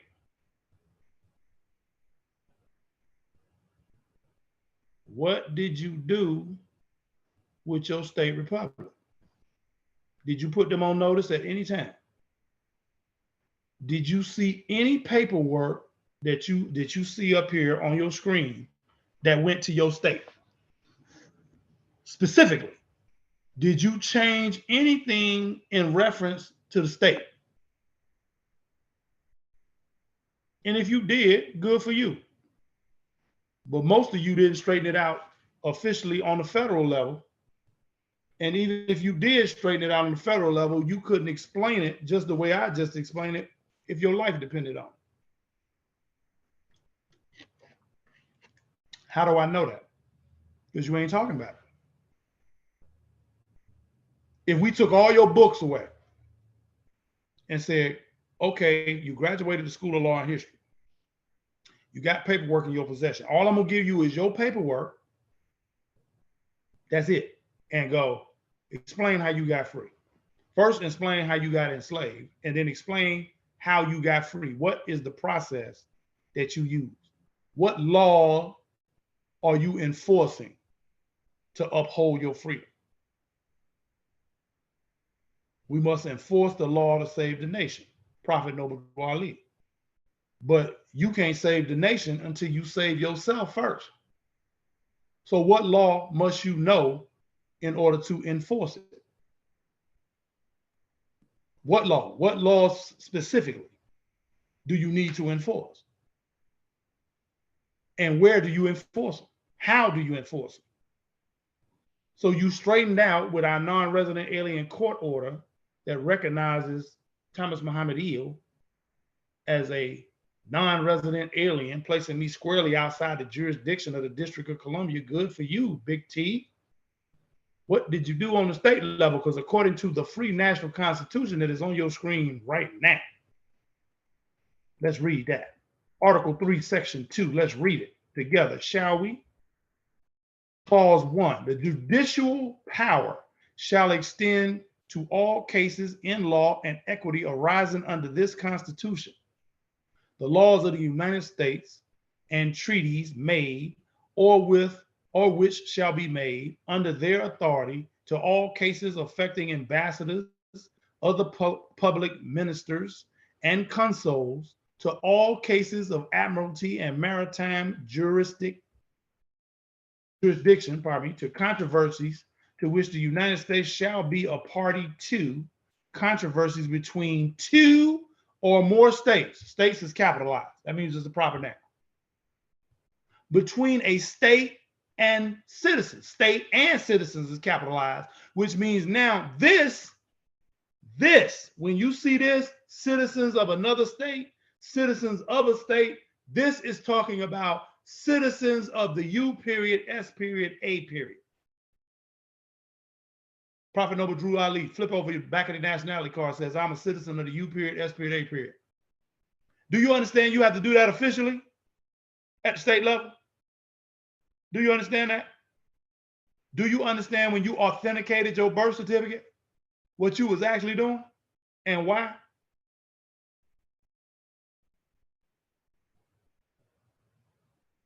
I'm gonna just let it marinate. It's right there in your face. Between a state, capital, and citizens, capital, of another state.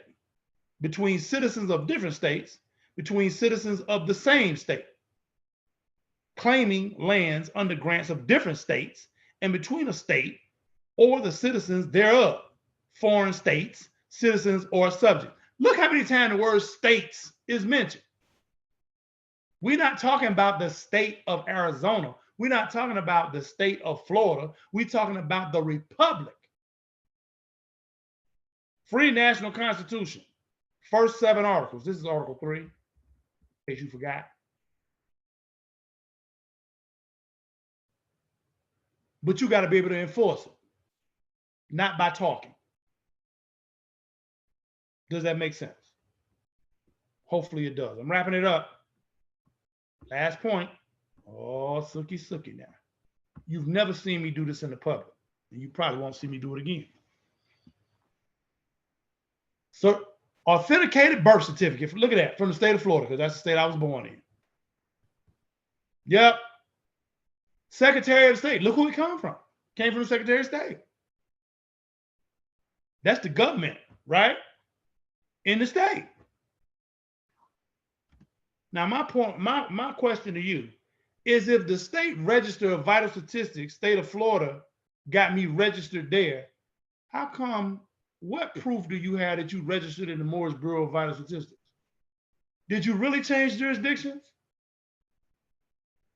You see how important a Bureau of Vital Statistics is? That's how you keep track of all your citizens.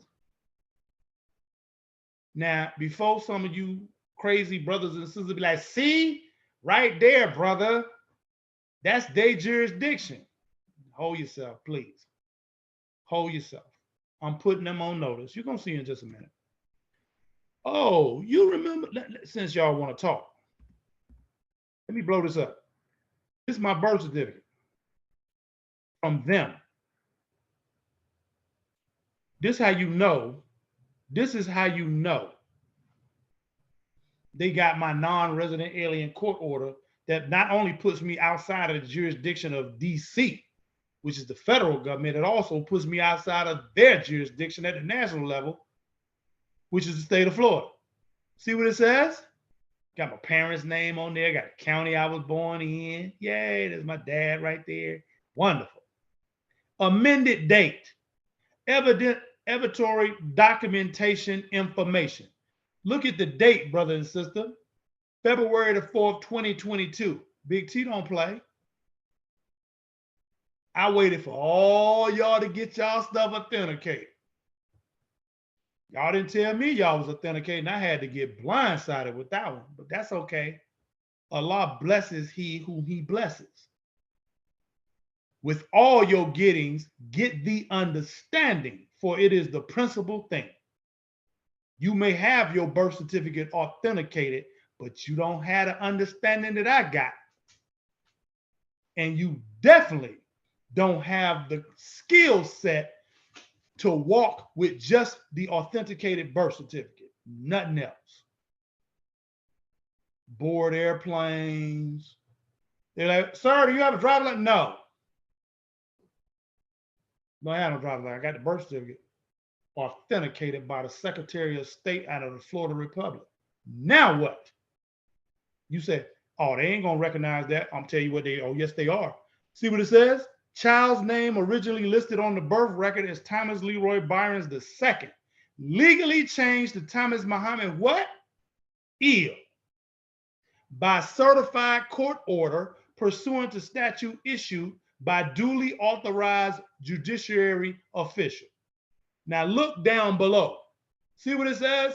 Court jurisdiction, Maricopa County, Arizona, docket number CV 2018-093199. Now, just in case you thought I was play pimping, let me get out of this. Let me come back over here.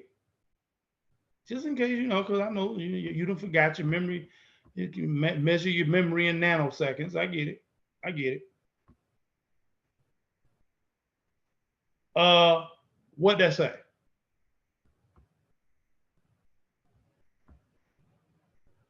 What that say? All day. This is the importance of doing it the way I said do it, so that when we get to that piece with the birth, the certification of the birth certificate, it all lines up. There is no problem. Why? Because we're going to take this authenticated birth certificate and we get ready to send it to the U.S. Passport Agency, recognizing you on the state level. We already straightened out the federal level. Now we recognizing you on the state level, which means once that process is done, we have nothing else to talk about, ever. I only exist now where I want to exist. I'm just letting it marinate. Now you see, hopefully you see the importance of going through all these steps the way I did it. It's all on the record. So when the state of Florida goes, you notice they checked. You notice they checked. They ain't taking your word for nothing. You notice they checked, they verified. Right here.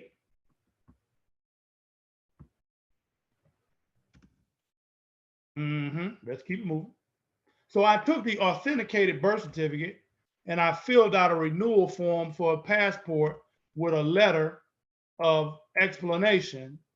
And this is me communicating back and forth with the United States Department of State, because I already had a passport and they recognized, they checked. They said, hey, we see we issued you a passport back there in 2018. And if you misplace your passport book, I had the card. I indicated on the form that I had the card, but not the book. It was like, you need to fill out a stolen form. This is the stolen form that I submitted to them. Now, watch how they came back. Notice I told you everything I do, there's a paper trail in it. So again, Mose, if you don't have a paper trail that look like the one I'm talking about, I can't talk to you. I can't help you. You ain't did nothing. The loss or theft of a valid U.S. passport is a serious matter. Therefore, your enclosed replacement passport book has been printed with one of the following statements on the back page, which does not affect the validity period of your passport book. This passport is a replacement for a lost passport that is on the book. So I got a new passport card. I sent them the name change form way back in the day. I sent the one that I did a few years ago. I sent them this letter of explanation, which I'm not going to blow up and let you see it so you can copy and paste everything. Get it from our National Grand Sheik. That's what you do. Matter of fact, get your own. Then you can read it at your leisure, but I am going to blow a certain part of it up. See where it says right there, please note the following concerning my proper nationality and citizenship. The facts of my birth, West Palm Beach, Florida, America, and with documents I am submitting determine that my nationality is Floridian, being born in Florida, and according to the U.S. Government Printing Office Style Manual in Section 5.23, in designating the natives of the states, the following forms will be used and should be reflected on my passport in the section nationality. So they're not going to change their passport just for you. It's still going to say America, but what we want to know is what's in the system. See how I sent them documentation, letting them know, no, I'm a citizen of the U period, S period, A period. See what it says? Floridian, as opposed to United States of America, all caps, and therefore am a citizen of the United States of America, not the same as a U.S. federal citizen and entitled to a passport. I am not a 14th Amendment citizen born or naturalized in the United States and subject to the jurisdiction thereof. I am a citizen of Florida, being an inhabitant and having my domicile in Florida, and therefore a citizen, capital C, of these United States of America, as I stated in my passport application. Keep it moving.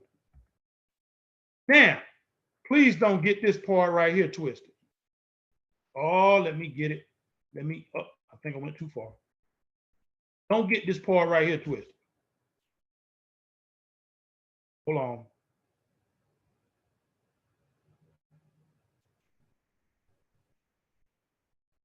And again, go through this yourself so you'll have your own passport letter of explanatory statement. You can't have mine. You got to get your own. And you should want your own. I'm going to find what I'm looking for in just a minute. Hold on.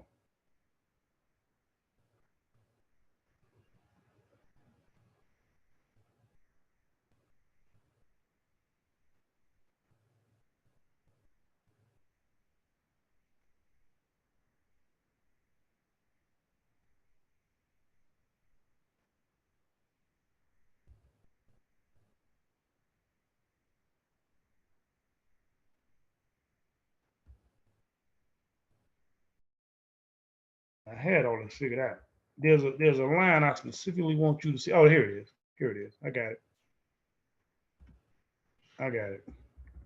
Right here. See what that says? Let's read it. See what that says? Let's read it. This was notarized, was it not? Yes, it was. I preserve all of my unalienable rights that are inherent from my Creator at all times, divine and national rights. Pursuant to 28 United States Code 1746-1, I declare under penalty of perjury under the laws of the United States of America that the statements made on this passport application and within this statement are true, correct, with explicit reservation of all rights without prejudice, non-assumptive, without the United States, 28 United States Code 1746-1. These explanatory statements and the foregoing instrument were acknowledged before me this 15th day of August, year 2022, by Thomas Muhammad Eel, who is personally known to me, or who has produced a Moorish American nationality card as identification. End of demonstration. Ain't got time to be messing with you. That was sent to the United States Passport Agency. And our National Grand Sheik, Joe Bratton Bay, told me, when you are interacting with law enforcement, brother, please do not show them a driver's license. Do not show them that. Show them your passport. Show them your passport. This is the inside jacket of the passport. Notice it's got Abraham Lincoln up there. Hello? The man that ain't do nothing for nobody. The Secretary of State of the United States of America. Notice that. Notice that. Hereby requests all whom it may concern to permit to the citizen / national of the United States named herein to pass without delay. To pass without delay or hindrance, and in case of need, to give all lawful aid and protection. Have you ever taken the time to look up the word pass in a law dictionary? Have you ever did that? You should do that. You should get your law dictionary out and look up the word pass, P-A-S-S. Look up the noun, not the verb. Pass.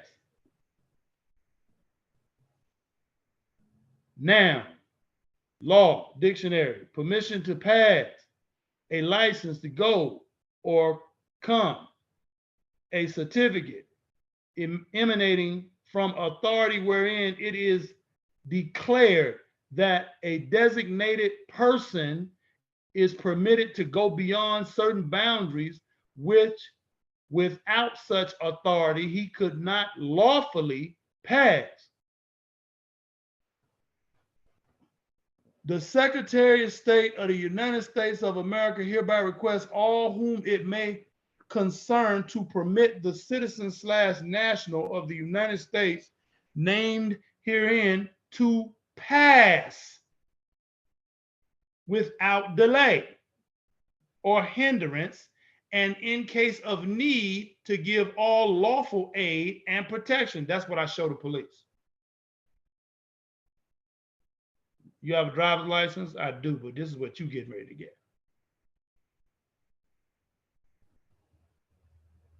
If you're going to talk about people don't have jurisdiction, then act like they don't have jurisdiction. You have to force them to comply with the laws. You have to enforce the law to save the nation, but you got to know what you're talking about first. Hopefully that made sense. I'm through talking. I done said enough. You done seen enough, and it is what it is. I'm going to let it sit on the public for months. Write your commentary below. And if what I have demonstrated here today is not real, not lawful, not authentic, not authorized, then I want you to go on YouTube and put your argument in the public. Come with the actual facts, though. Come with the tangibility. That's what I want you to do. I'll wait on you. I'm waiting. And with that, family, I'll greet you as I came in. Islam, Islam, Islam, peace. Peace, peace. May Allah bless you with the light of understanding. Peace. All right, let me get up out of here.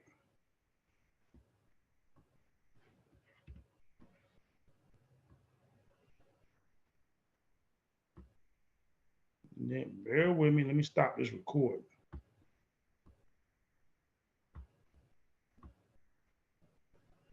Stop.